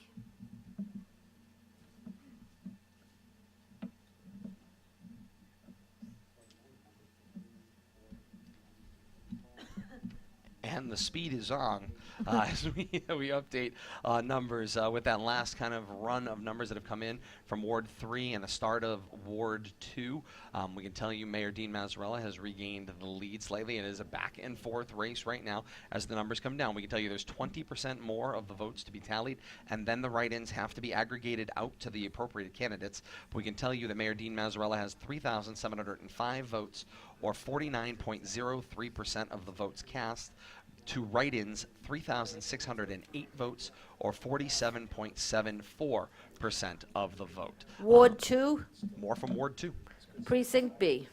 Senator and General Court, Shalfo Zephyr, 213. Kuzmarek, 23. Mahan, 108. Write-ins, 1. Blanks, 2. Senator and General Court, Tran, 149. Write-ins, 2. Blanks, 3. Mayor, Mazzarella, 268. Write-ins, 264. Blanks, 12. Counselor at Large, Shalfo Zephyr, 280. Ottinger, 265. Robbins, 205. Frida, 305. Dombrowski, 254. Write-ins, 7. Blanks, 860. School Committee at Large, Anderson, 307. Kohler, 288. Casey, 300. Write-ins, 15. Blanks, 722. Ward 2 Counselor, Cormier, 433. Write-ins, 2. Blanks, 109. Ward 2 School Committee, Wakis, 240. Hool, 226. Write-ins, 3. Blanks is 75.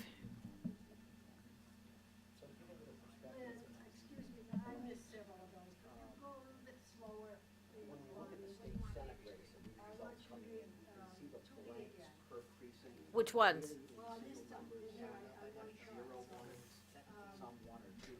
They have been staying up to date all What's that? night long Which- as they've moved themselves down.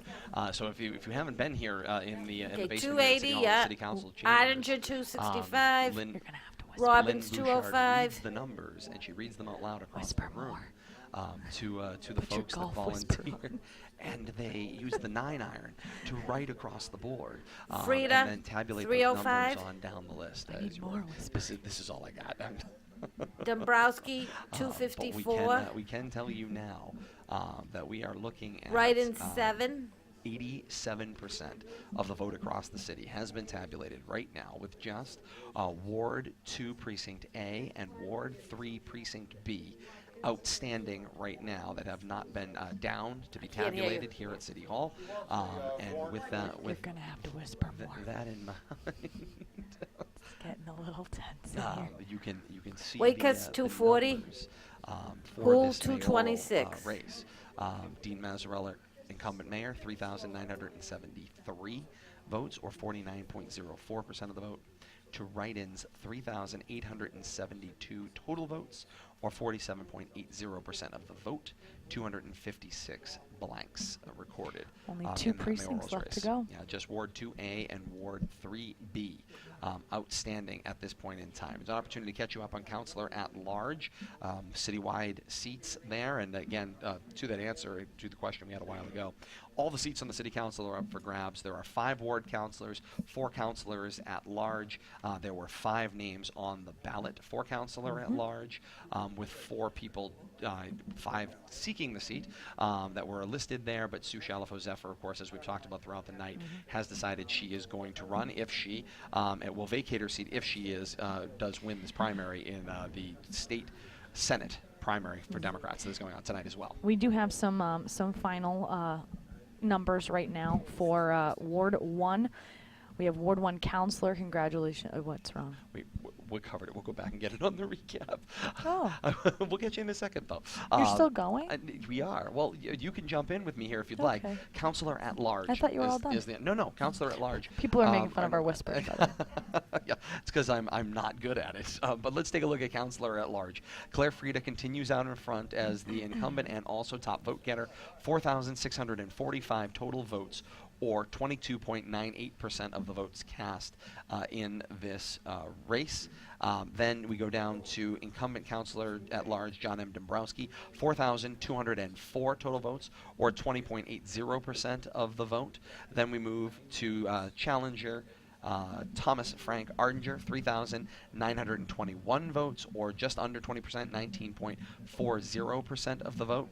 Brandon L. Robbins, challenger, 2,922 votes, or 14.46% of the vote cast right now. Sue Shalafo-Zephyr, 2,932 votes cast. That calculation is just a little off. Where are we? On Counselor Counselor? at Large, the percentage of vote right now, that number is, I think it's just miscalculating it at come this on. point. So Kate's going to check the formula Where are we? on that one. That number doesn't aggregate out with Okay. these. Okay. Kate will fix that formula for us, and we'll be back to Counselor at Large in a moment. I want to update some other races that are going on right now that are close. Let's take a look at Ward 3, both in the race for City Council and also for School Committee.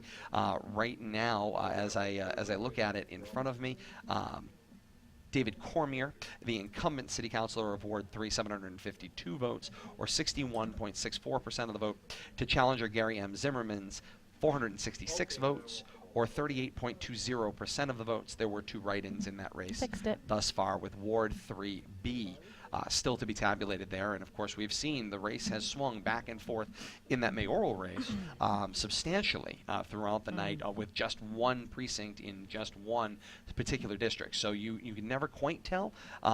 There's still just that one precinct to go. Could change this race. We jump down to Ward 3 School Committee right now. Isabella Alara, 602 votes. And then Joshua Klaus, 498 votes. And Kate, I'm going to send you back to look at that math as well. Yeah, take a look at that. That doesn't add up to 100. So something about the thank you, Kate. That's School Committee Ward 3. We want to get those percentages aggregated out. But we can tell you. This is the only time he gets to tell me I'm wrong. It's the only time anybody asks me to check math. Just so that you're aware. 602 to 498. Alara over Klaus right now with Ward 3B yet to report at this time. Let's jump over to Ward 2. The race there is in School Committee, and right now a very close race. The incumbent Ronald Houle, 373 votes. The challenger Charlotte Waitkiss, 356 votes, or just about 51% to 49% in that race right now in Ward 2's School Committee race.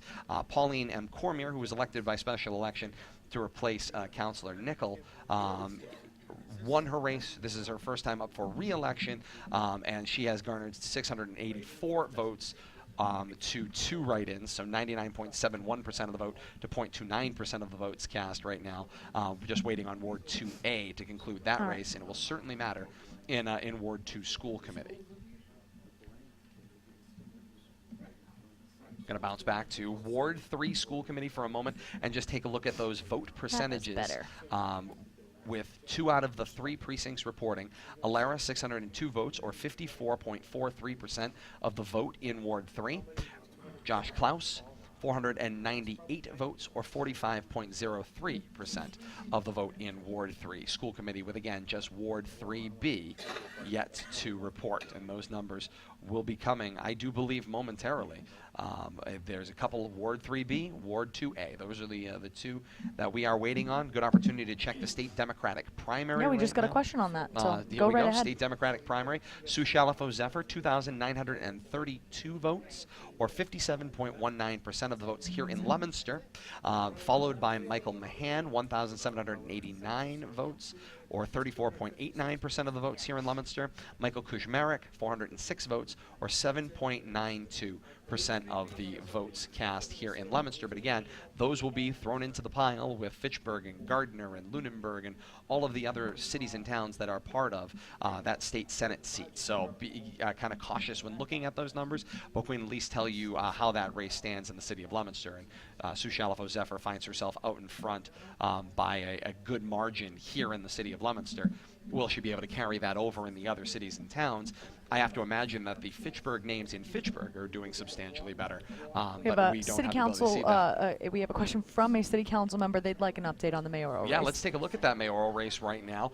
So with just wards 3B and 2A outstanding, so 87% of the precincts reporting, Mayor Dean Mazzarella, 3,973 votes, or 49.04% of votes. To the total write-ins vote cast, 3,872, or 47.80% of votes. 256 blanks in that mayor's race right now. Just over 3% have come up as blanks at this point in time. So the differential very, very tight. Again, we have to caution. Those write-ins in total may not all belong to the write-in challenger, Kenneth Ricker. They may. His group would certainly like to tell you that they do, and that it's a 2-horse race, but the possibility does exist that other names were put on the ballots, and that will, when we're talking about a margin here that is well within the 1 to 2% range, how those numbers then get kind of paled out and peeled apart, and who gets the specific breakup of the write-in votes can make all the difference in the world as to how close these numbers really are. What we do know is the name that was on the ballot was the incumbent mayor, longest-serving mayor in the city, in the state of Massachusetts or the Commonwealth. Dean J. Mazzarella does, we can confirm, have 3,973 votes, or 49.04% of the votes cast. Write-ins, 3,872, or 47.80% have gone for write-ins, presumably for Kenneth Ricker, but we're not 100% certain on that and won't be able to confirm that until tomorrow. Yeah, we had a question on where you can see the spreadsheet data. Yes. Right now, we don't have the capability of posting that on Facebook Live, but Correct. it is on LTV. So if you are near a television, Yes, you Comcast can Channel see it. 99, RCN, excuse me, Wow, I'm out Watertown. of town. That's a Watertown. Verizon Channel 33, so it's Comcast 99, RCN Channel 33 for our Leominster TV coverage on Comcast and Verizon tonight. Government channel, that is, so the same place you would see your school committee and city council and what have you. Special here tonight. I'm sorry, Kate, one more thing. That if you want to see that online, if you're joining us via Facebook Live and you also want to see the online feed with the spreadsheets, Leominster.tv has a live stream of the government channel that you can check out there as well. Absolutely. So to get those as well. Go ahead, Kate. I just wanted to make one additional note. All of our numbers are unofficial, Yes. so just everybody, don't go nuts. I am one person. I am human. Something could have been calculated incorrectly. We want to do the best that we can and give you the most comprehensive coverage that we can on Facebook Live and on your cable channels and streaming on Leominster.tv. But want to make sure that you guys are aware the only woman in the room with the official numbers is the lady sitting behind the desk. Miss Lynn Bouchard. Numbers will be official tomorrow. In addition, that is also when she will be breaking down that write-in category into individual people. So just so that you are aware, our numbers unofficial. I have plastered our spreadsheets with the unofficial logo Indeed. on them, but for those of you joining on Facebook Live without access to the spreadsheets right now, unofficial numbers coming from us, that is for darn sure. So what we can also tell you as we look at races, and I got to tell you, from our broadcast position in the far corner of the city council chambers tonight, the crowd around the door, so to speak, where the numbers are being Kinda nice calculated. that we don't have anybody over here. The huddle continues to grow over there.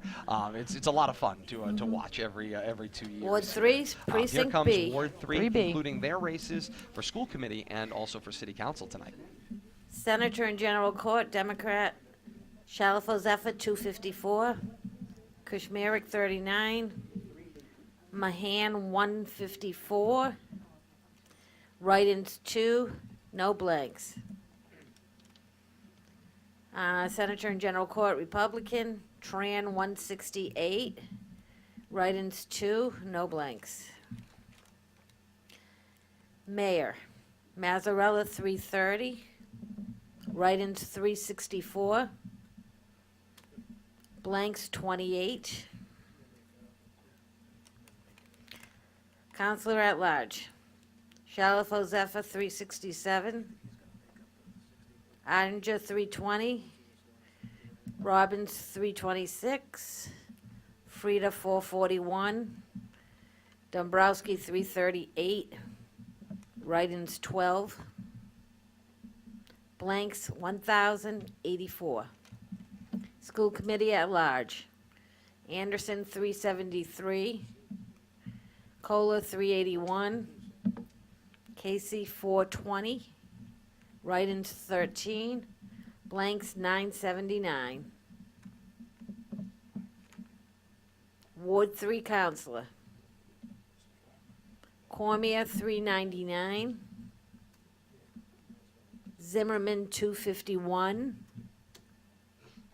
Write-in, 2. Blank, 70.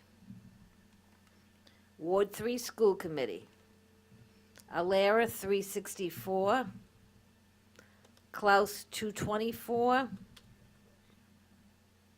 Write-ins, 2. Blanks, 132.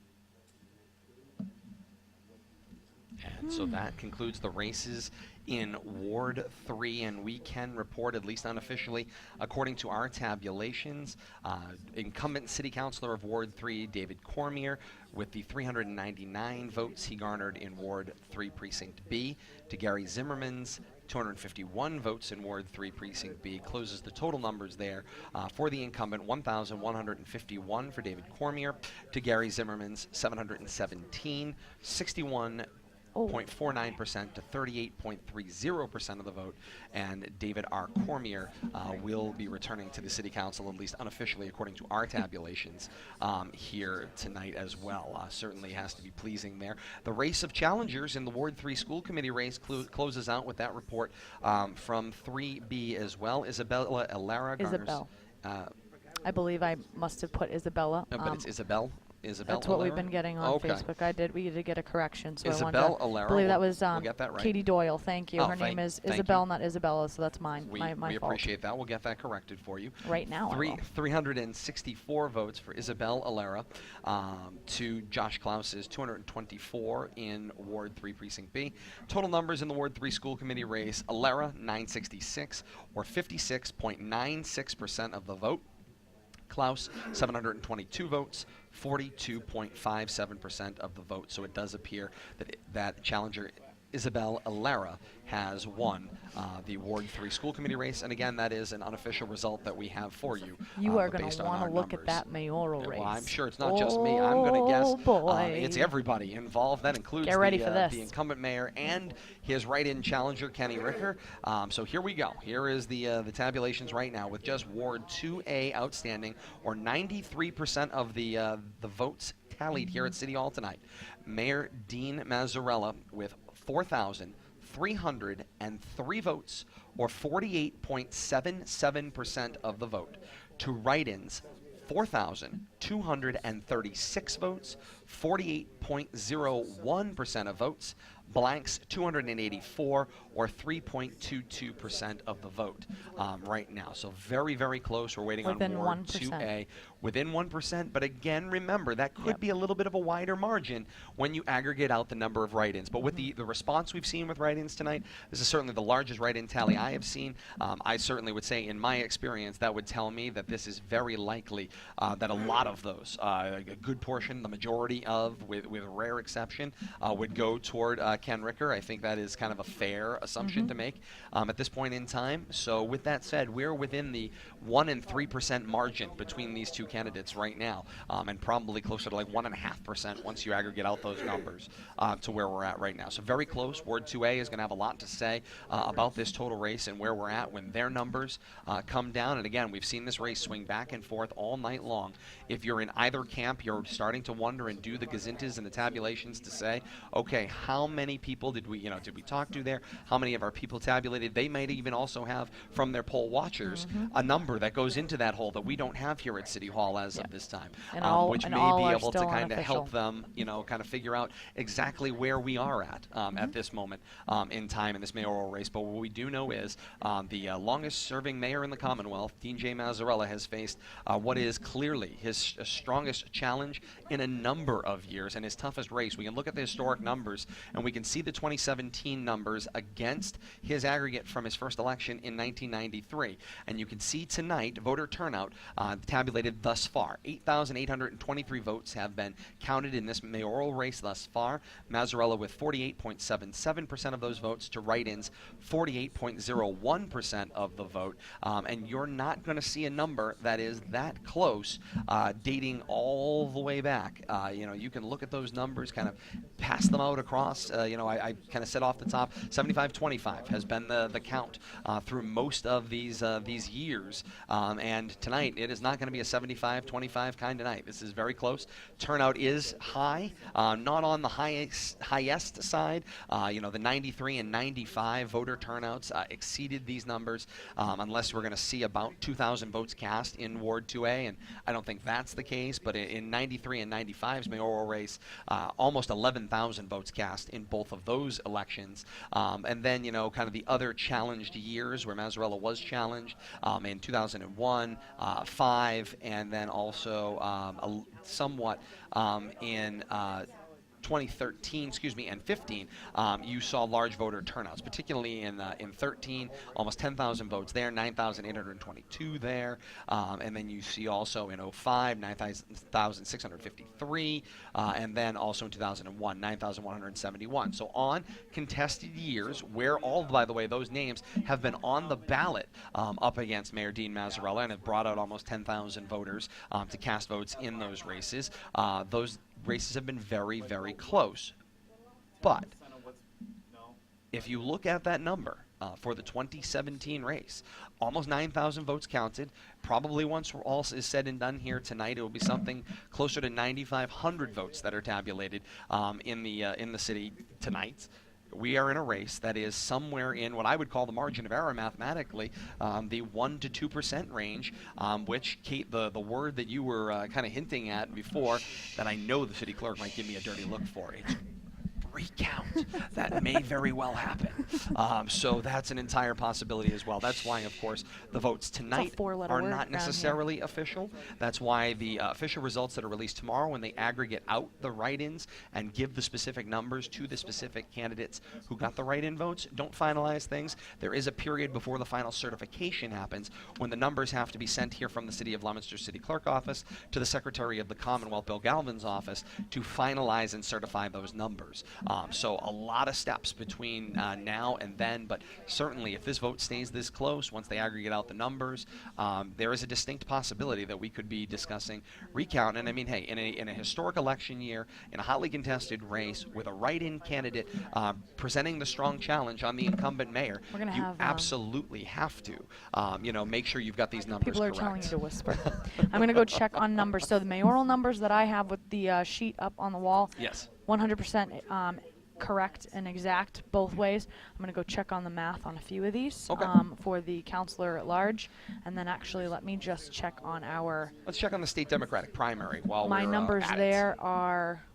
There's one. I think I might be right, but I'll be back. In the I think mine are correct. in the city of Leominster for the Mass State Senate Democratic primary, again with the general election to come on the 5th of December, or a special election, excuse me, to come on the 5th of December to determine the Democratic candidate. Sue Shalafo-Zephyr here in the city of Leominster is out in front, 3,186 votes, or 57% of the votes cast, followed then by Michael Mahan, 1,943 votes there, or 34.86% of the votes cast. Michael Kushmerek, 445 votes here in the city of Leominster, just about 8% of the votes cast here in the city of Leominster. But again, remember, those numbers getting put in with Fitchburg, and then also with Gardner, Lunenburg, and some of the other cities and towns that fall into those, of course, the big ticket numbers, large voter centers.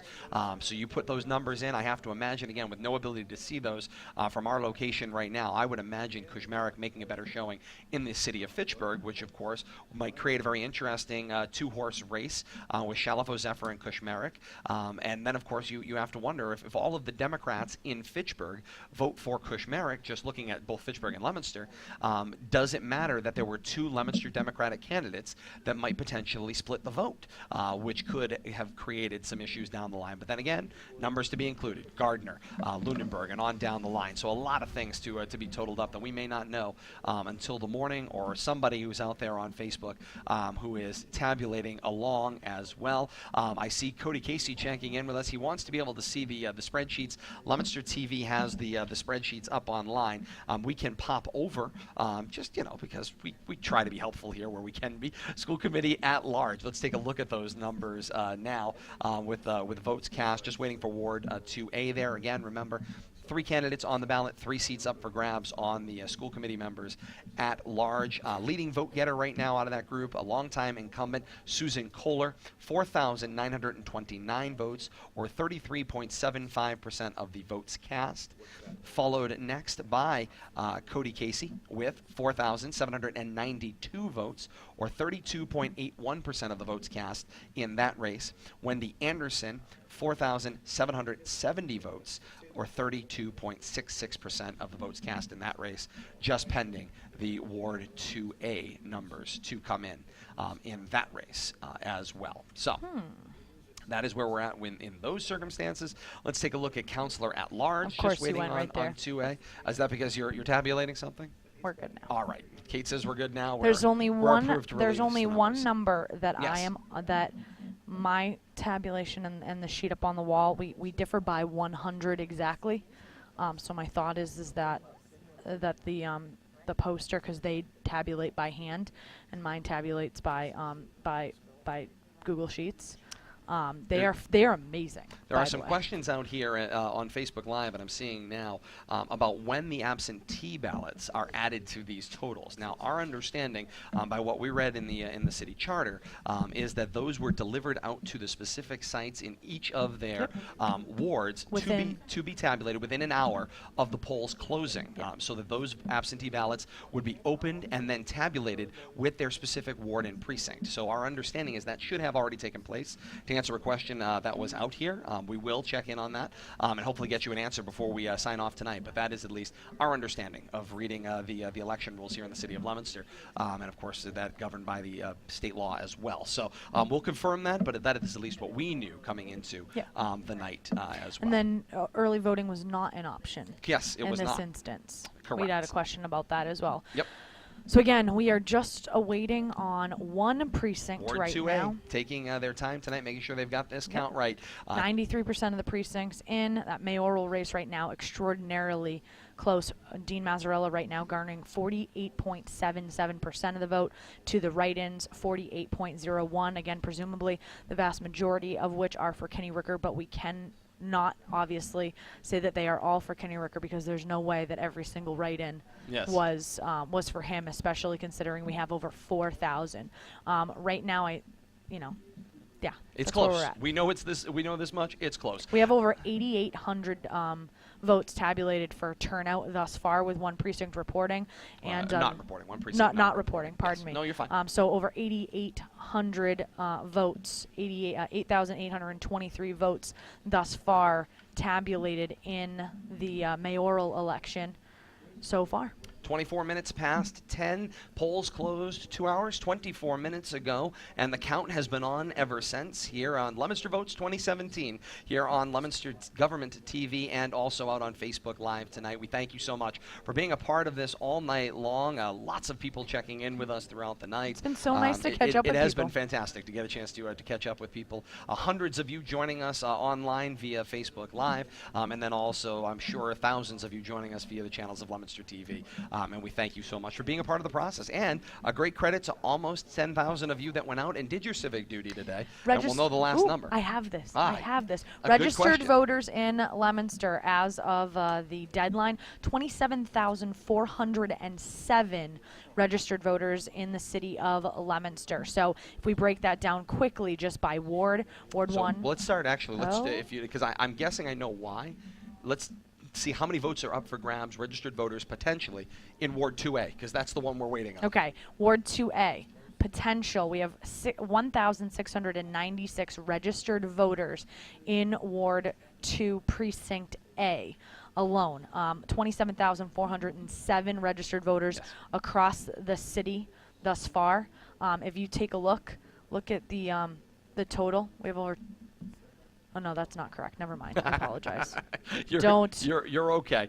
So Don't. just about 1,700. It was 1,696 registered voters in Ward 2A. So that's the potential vote that was going out tonight. We'd The also- question becomes, will they be there? We do also have percentages for you. So thus far, again, with one precinct left to vote, 31% of registered voters in Leominster, their vote has been tabulated. We have some information that perhaps we've lost the Leominster TV feed. Some folks on Facebook Live are saying that the TV feed has gone out. Jane giving me the thumbs up, like, whoops, maybe we need to check in on that. So we'll hopefully be back with you Troubleshooting. on Leominster TV in moments. That's why Facebook Live is here. We'll see the numbers jump. It's coming back. They know. Momentarily. Yep, they are on it, but they will be with you in momentarily. I see Nicole Denuzio checking in with us from California, seeing us as well. Stacy Child, hopefully it's coming back. We've got Jane. Jane is on. Yes, I know. We do know the TV feed is out. We thank you for checking in with us on Facebook Live, and we will get that TV feed back up in mere moments. The scramble is on. But thank you again for joining us throughout the night. And whatever medium you chose, we will have that feed Basically, Todd has developed an affinity for having he's now a media mogul and has Oh, created now. his Now, own now, media now, now. empire. No. Hello there, Claire. Very How well, are nice you? to see you.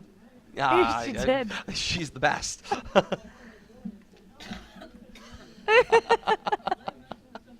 There you go. Nice to see you. Good to see you. Good luck this evening. What's it? Do you want to have no No? You sure? You're here?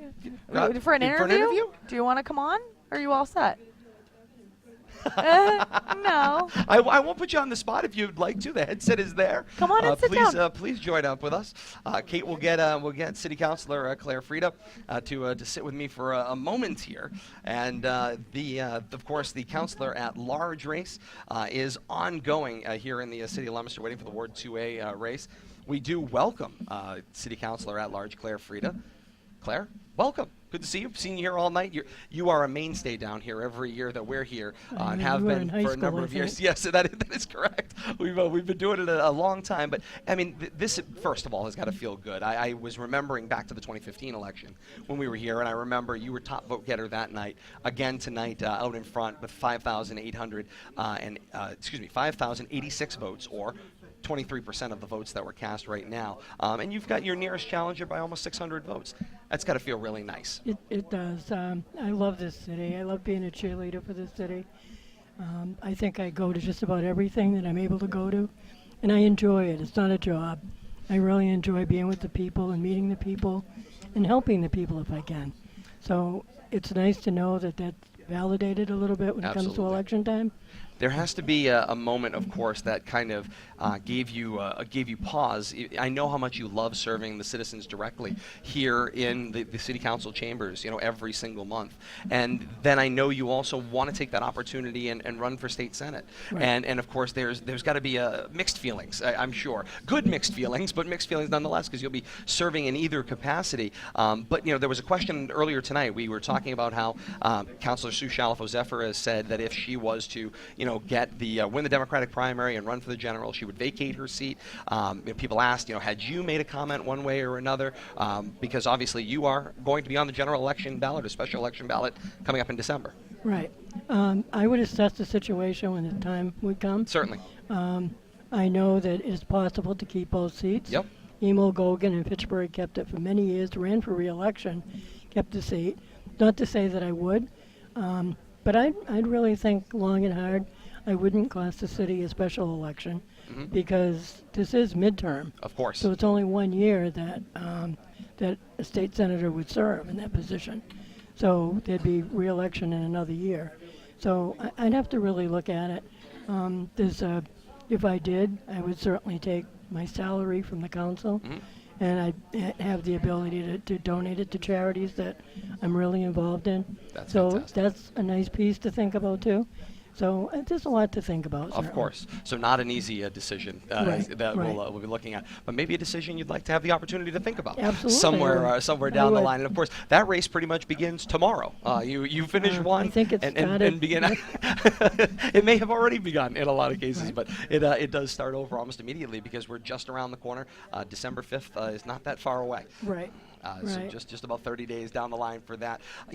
The message I think tonight, obviously large voter participation, very close mayoral race we're seeing tonight in the city. A tight race, obviously, with a lot of change going on in the city council. Right. What do you think the message is from the voters to those in elected office here in the city?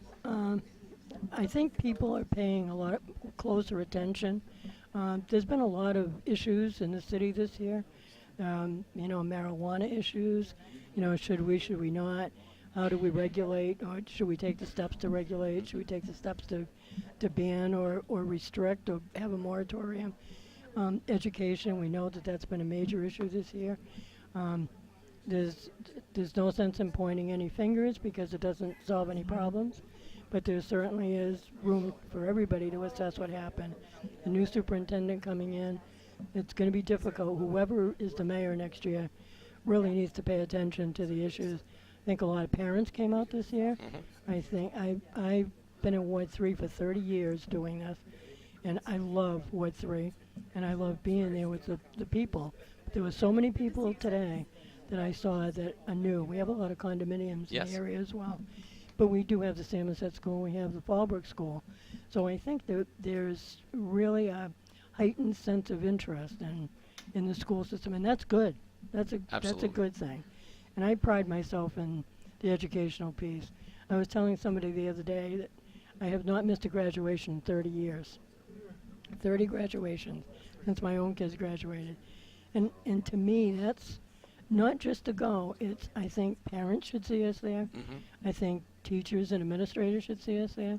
Most of all, the kids should see us there, praising them for the 12 years that they spent working hard to get to where they are. So a lot of these things are important, and they're important to me. And, that's why I like this job. No question about it. A busy slate of things that you guys will have to take on. I thought a very telling moment in this election piece was the city councilor at large debate that you guys had, or the city council debate. So they included that Ward 3 race as well with you guys. When the questions about schools came up and the difficulty with that budget this year, there is not a lot of role that the city council has in that process. I thought it was incredibly telling to hear all of the different candidates say exactly that. And I think I went back to pre-ed reform in the late 80s when I started on the school committee. And we used to have counselors try to tell us how we should do this, call up after a school committee meeting. And we had no money. There was absolutely no money in the system back then. And it was very difficult decisions to make. And we always had input from the council. You should have done this, you should have done that. So it kind of drives me crazy when counselors suggest telling the school committee how to. But school committee people need to take the responsibility of their position as well and dig deep and hold people accountable. And there's a big difference there. School, it's a little bit different than when I was there. School-based management now wasn't that way when I was on the committee. So there's a lot of different things that take place, but still talking about the education of the kids. Ask you about one more thing before I let you go. 30 years you've been on this city council. I've heard you talk about this a number of times. Before you leave your seat, will there be a new police station in the city of Leominster? That's a tough question. You've been on the site committee, I know, a number of 22 times. years. You've 22 seen a years. number of the options. Is that, I mean, it's got to be a priority for whoever is mayor in this next 2-year cycle. It is. It's an embarrassment for our city not to have, that's secondary. For the police to not go to work every day and be in a place that they can be proud of, to be able to walk in the door and, to actually be in a position. So, I Okay, I Ward hope there 2, is, but I'm Precinct not A. sure. Claire Frida, thank you so much. Best of luck to you the rest of the Senator night. and General on Court. December Thank you, 5th as Todd. well. Thank you. Shalfo Zephyr, 179. Kushmerik, 18. Mahan, 57. Write-ins, 2. Blanks, 1. Senator and General Court, Republican. Tran, 87. Write-ins, 2. 0 blanks. Senator and General Court. Write-ins, 3. Oh, no, I'm sorry. That's a Libertarian. We don't need that. Mayor, Dean Mazzarella, 224. Write-ins, 124. Blanks, 18. Counselor at Large, Shalafel Zephyr, 211. Odinger, 156. Robbins, 117. Frida, 182. Dombrowski, 172. Write-in, 6. Blank, 620. School Committee at Large. Anderson, 198. Kohler, 193. Casey, 179. Write-ins, 4. Blanks, 524. Ward 2 Counselor. Cormier, 298. Write-ins, 3. Blanks, 65. Ward 2 School Committee. Wadekiss, 127. Hool, 195. Write-ins, 3. Blanks, 41.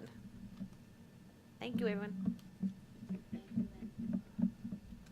And that is how Lynn Bouchard closes out her night at the podium. But we are far from done here on Leominster TV and also on Facebook Live. I believe we've rejoined you on Leominster TV, so you were able to see the numbers. Thank you, Jane, and everyone at LTV for your hard work in making sure that we are back out there tonight as well. So let's recap it all for you. Ward 2A did close some of the details that we expected that it would. We'll start first in Ward 2 with their ward elections. Pauline M. Cormier wins re-election with 982 votes, or 99.49% of the vote there. 5 write-in votes there, about a half a percentage point of votes in write-in. That very close Ward 2 school committee race between the challenger, Charlotte Waitkiss, and the incumbent, Ronald Houle, very close. Houle, 568 votes. Waitkiss, 483 votes. They are here together right now. And we can see the two of them here right now, Waitkiss and Houle. They just embraced them a couple of seconds ago here in front of us, and we can see a nice conversation occurring between a first-time challenger and an incumbent in what was a very close race there. Again, 568 for Houle, 483 for Waitkiss. Very nice showing on both 45. sides. Yeah, great showing tonight, and a great showing from Ward 2 on a very tight night there.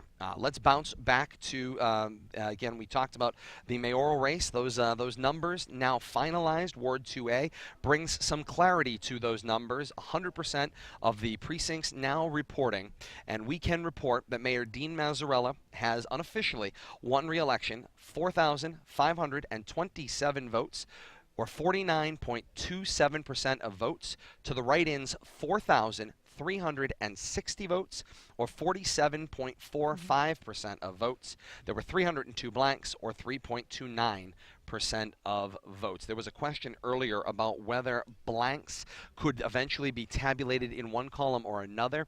My understanding, blanks are blank, neither stickered nor balloted in detail. So a blank is a complete undervote. There was no vote there. So those votes, those 302 votes, should not be up for grabs. They should be tabulated either into one column or another already. If they are not, they are blank, and they will not be going into anybody's total. Again, those results will be known tomorrow for sure, but right now it does appear, with 49.27% of the votes, Mayor Dean J. Mazzarella has survived a challenge to be elected and continue as the Commonwealth's longest-serving mayor for another 2-year term, surviving a very stiff challenge from Kenneth M. Ricker, who ran as a write-in candidate for mayor, and the write-in tabulation of 4,360 votes, or 47.45% of the votes tonight. And again, so these numbers all unofficial until tomorrow morning. But at least the best we can tell. Yes, I believe the print press will probably be here. Todd and I will be at school. My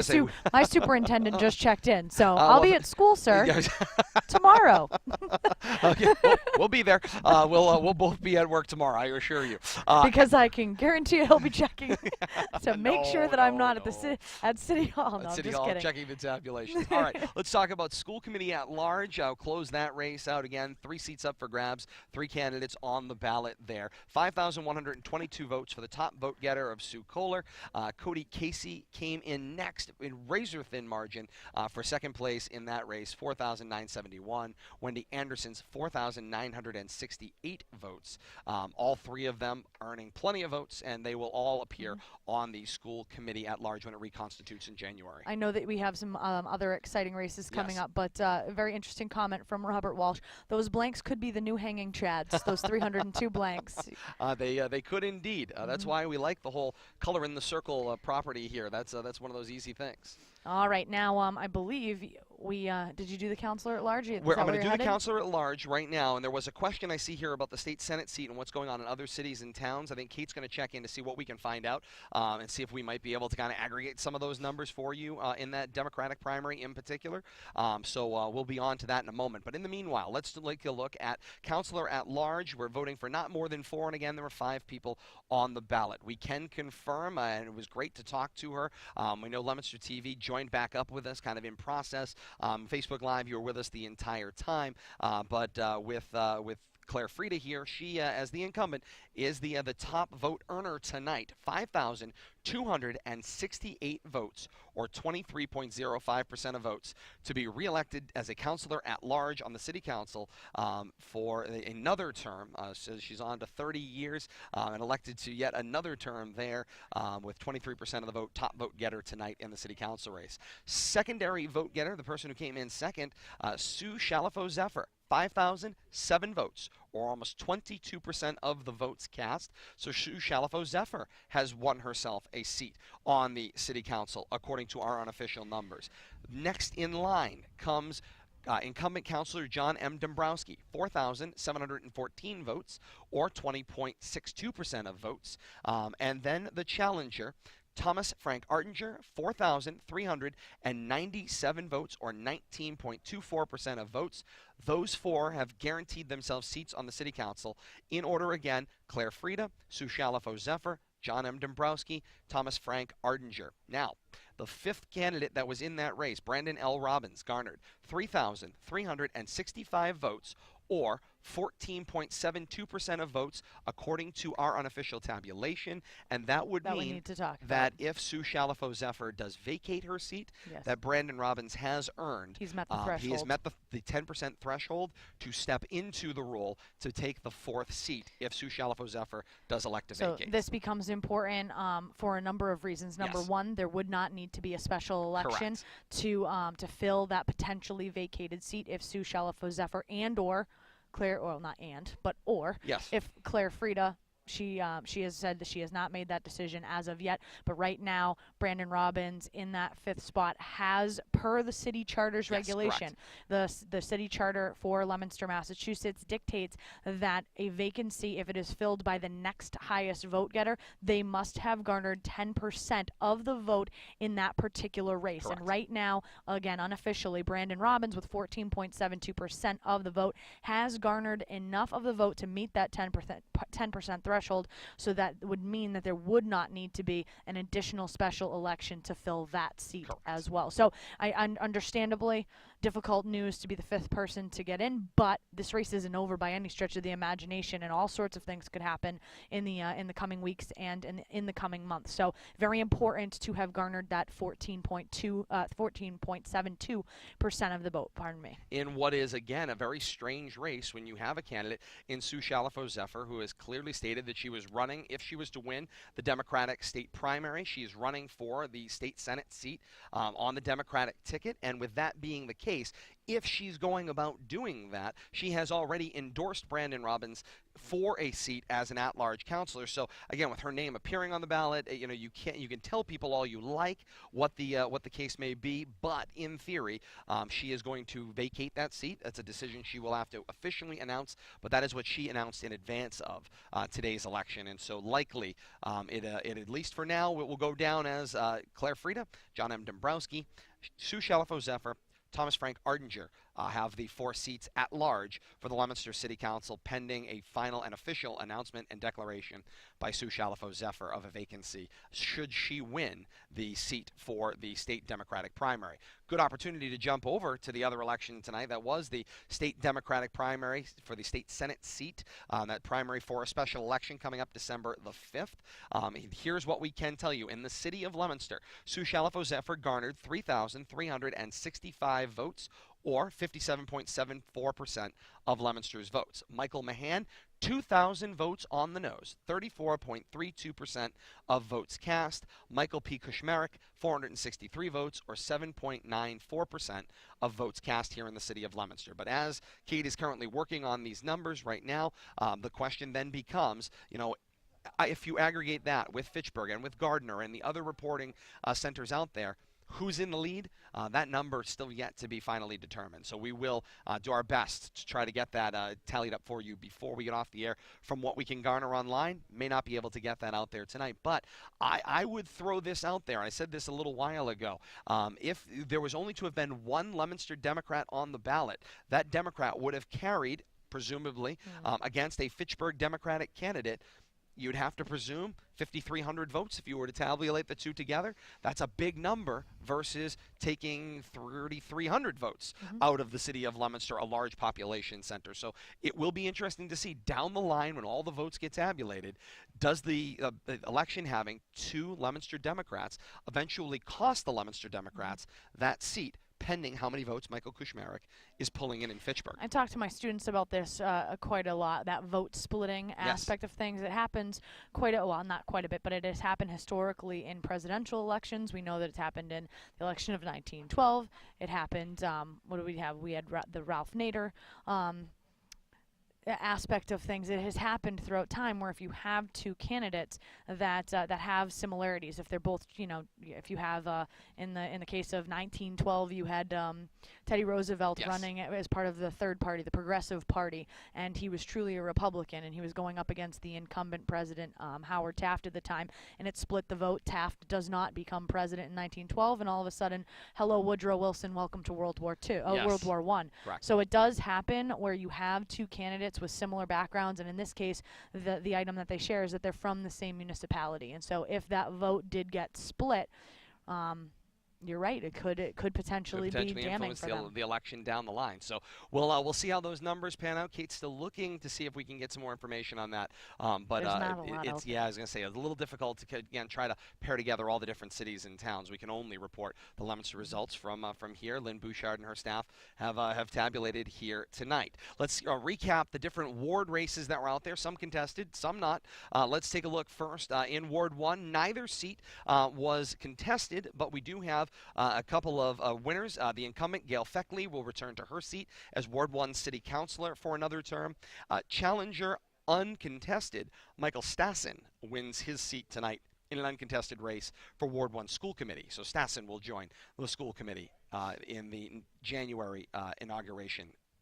Over to Ward 2, where Pauline M. Cormier is on her first re-election ballot, and she herself garners 982 votes and is re-elected as Ward 2 City Councilor tonight. The battle in Ward 2 is in School Committee, Waitkis and Hoole.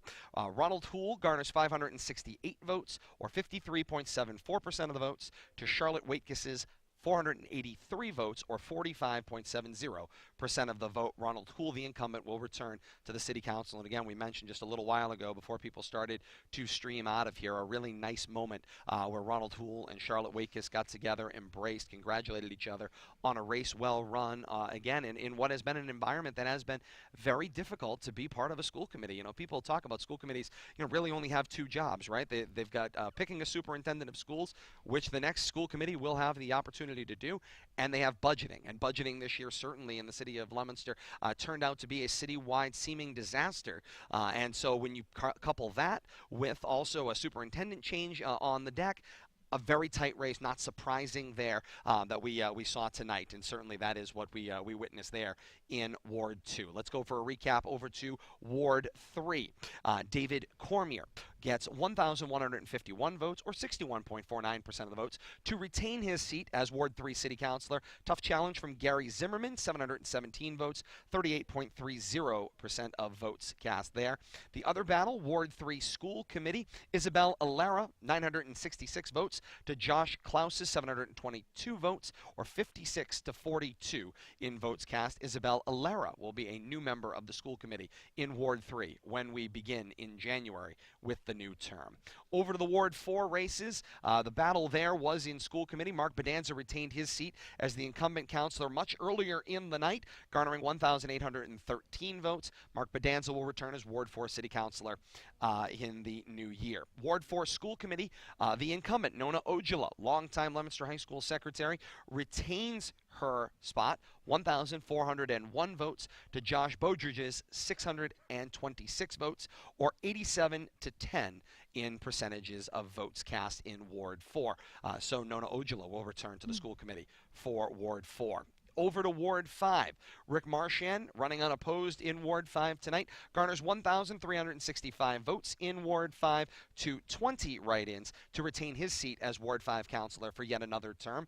Eileen Griffin, school committee member, also unchallenged there, garners 1,250 votes, or 98.66% of the votes cast, and Eileen Griffin will return as the Ward 5 school committee member. She was also vice chair this last time around. So it'll be interesting to see if she retains that vice chair work going into the new year as well. And that sums up our races tonight. Where the big race to look at was mayor, and with 100% of the precincts reporting, Mayor Dean Mazzarella, longest-serving mayor of the Commonwealth, unofficially we can say has been reelected for yet another term with 4,527 votes. To the write-ins, 4,360 votes, or 49 to 47% of the votes, with 3% or 302 votes coming in as blanks. I do just want to mention Kenny Ricker's official Facebook page for mayor write-in candidates does say to tune in. It says that it does not include the numbers so far do not include those 302 blanks, the blank dots. So whether or not we've been getting questions on them Yes. as well. So technically, what we've been told is that even if the circle was not filled in, Correct. if the written piece was there, then they were not tabulated as blanks. They were tabulated as Correct. write-ins. So again, we are not your official. Correct. We can only tell you what We are private citizens, everybody. we can only tell. We are just members of the media. That's we can right. only tell you what we've been told, and what was explained to us was that the hand count was going to happen immediately tonight, not by name, but by write-in, and that they would Yeah. check all of those write-in numbers, and that those write-in numbers would be hand counted before those ticker tapes came in tonight. So that's what we were told to understand right off the bat. So The our blanks understanding are- is the blanks should not be eventually calculated, but Kenny Ricker from Mayor write-in on his Facebook page is saying that he's got his tabulation says there's about a 40 vote separation. That was prior to the last precinct. Yeah, prior to the last precinct reporting, and that there was a number of blank dots out there, and they believe that there are blank dots That that could could potentially be Ricker votes, which could tighten this up even that much more, which means there's still some questions out there, and of course, the closer the vote Wow. gets, the more likely recount is a possibility. Why would you say So, I because know. it's our responsibility I to know. report that possibility. It's like a four-letter word. Usually in Ugh. electioneering, it It's certainly is. cringeworthy. But certainly recount,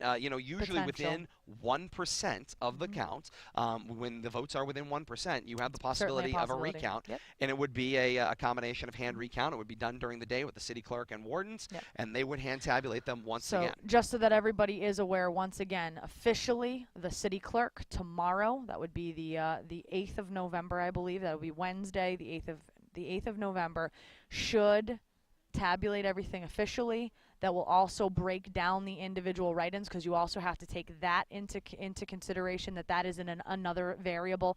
Are some of those write-ins for Chris Kringle, for SpongeBob, whomever? Yes. That we cannot assume that all of the write-ins are for Kenny Ricker. We know that the wildly vast majority of them should be.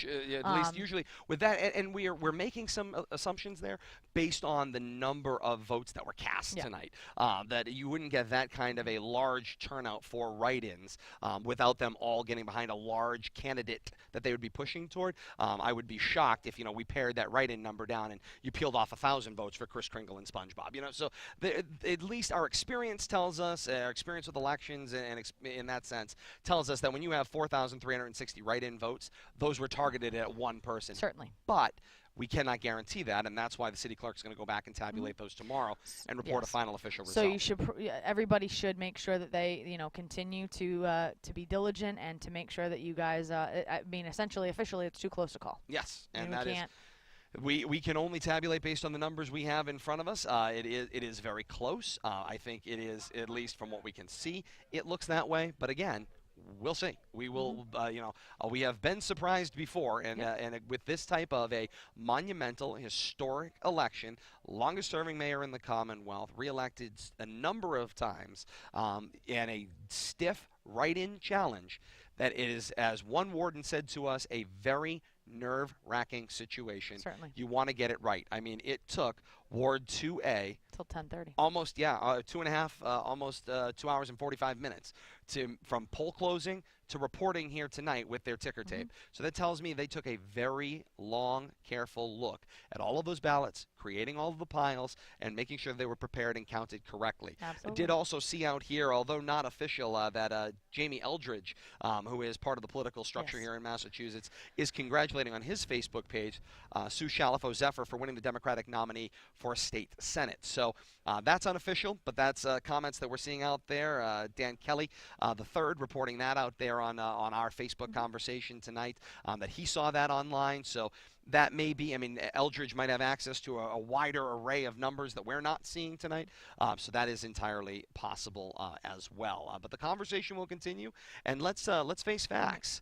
If all things being equal, you may be surprised to find out when all things are said and done, that you may have a new mayor here in the city of Leominster. We just won't know until tomorrow morning. Mr. Hool, would you like to join us? I'd rather not, but I'm here, and you asked me live on TV, Todd. So, no, I certainly understand that, but please join me. Oh, he doesn't want to sit. But somebody, please get him a headset there. Grab that one around the back. We're gonna take a second. You were in a hotly contested race tonight, Mr. Hool, and of course a very busy night over in the Ward 2 school committee race. That again, as we said, was a very difficult race. A win for you, but a very close win, 568 to 483. And Ronald Hool joins us now, and the number is 668, we do no, appreciate you're right, 568. You're right. you're joining us tonight, Mr. Hool. I gotta ask. Obviously, this was a tough year to be on the city council. City school committee. Yeah, let's try that again. Tough year to be on the school committee, and it's only going to get tougher. I have an idea going into the new year. I don't know if there's been an easy year as being part of the school committee here in the city of Leominster, but this year with budget, superintendent, obviously performance review, and now a resigned superintendent, and the need to replace them once again. There's a lot on the docket for the school committee going into next year. It's been a very tough year. There are a lot of angry people out there. Certainly. A lot of angry people, and anger is often the fuel for the engine for change. Mhm. And the engine for change, as I was saying to David, the engine for change, you have to be careful who drives it. Yes. No question about that. And of course, you Because- all will face the possibility of picking from candidates either internal that we won't Yeah. know at this moment in time, Yeah. or external candidates. And of course, in education, going with that external candidate who comes in with a lot of experience from other districts always seems to be a very popular thing. But Leominster has also had great luck promoting from within to that top post. You face a very difficult choice, obviously, right now, not knowing what that candidate pool is going to look like. Yeah, it's basically almost like a shooting match at times. It's a moving object. We are going to try and work very hard, do our due diligence, and get it done right. You know, I congratulated my opponent, Charlotte. We both ran a good campaign. We didn't make fun of one another. We stuck to the issues. If the one redeeming value out of all this is that we got the people out to vote, and that was my biggest, because it's very frustrating when you see people not voting, Of course. and there are many reasons why. You know, they may feel disenfranchised. Mhm. They may feel that we're not talking their lingo, whether it's a different language or whatever, or they just feel alienated. Yes. You know, the sense of alienation has always been present, good, bad, or indifferent. Of course. I said to Charlotte, we need to work together. I want her and me and Pauline, because Pauline, she's also the head of the East Side Association. Okay. And Pauline was talking about sometime in November having a meeting to revive it, because it's almost been like, not sleepy, but been to the side a little Yes, bit. certainly. But there are many issues in the school district that we need to find a common sense to get it going. You know, I have consistently told people I don't represent one child, two child, or three. I represent all the children, all the parents, all the people. Because as a nurse, I am also a nurse besides being. Yes, you have a day job. And, well, I'm temporarily unemployed, but the thing of it is, as a nurse, I have to be concerned about the health, education, and welfare of everyone. Certainly. Every 2 years when I renew my license, I have to fill out a thing. If I see something, I have to say it. Of course. And I talk on sometimes I appear on TV to be angry, disgruntled, cantankerous, but I have to convey a sense of outrage. There is no sense of outrage at times. Mm-hmm. You know? And the budget tends to be one of those processes that I think outrage becomes the general question. Right. Because, I mean, we were talking with Claire Frieder earlier tonight. We heard it in the debate with the city council members. They have no role in that process other That's than right. voting on the final budget the mayor presents as a package, Yeah. which means that the first stopping point for that budget after it leaves the hands of the superintendent is the school committee. It's probably one of the two most It important goes to the jobs you school have. committee, but even when the school committee, as you saw, Yes. when they had those three things, those three choices, it all of a sudden was cut.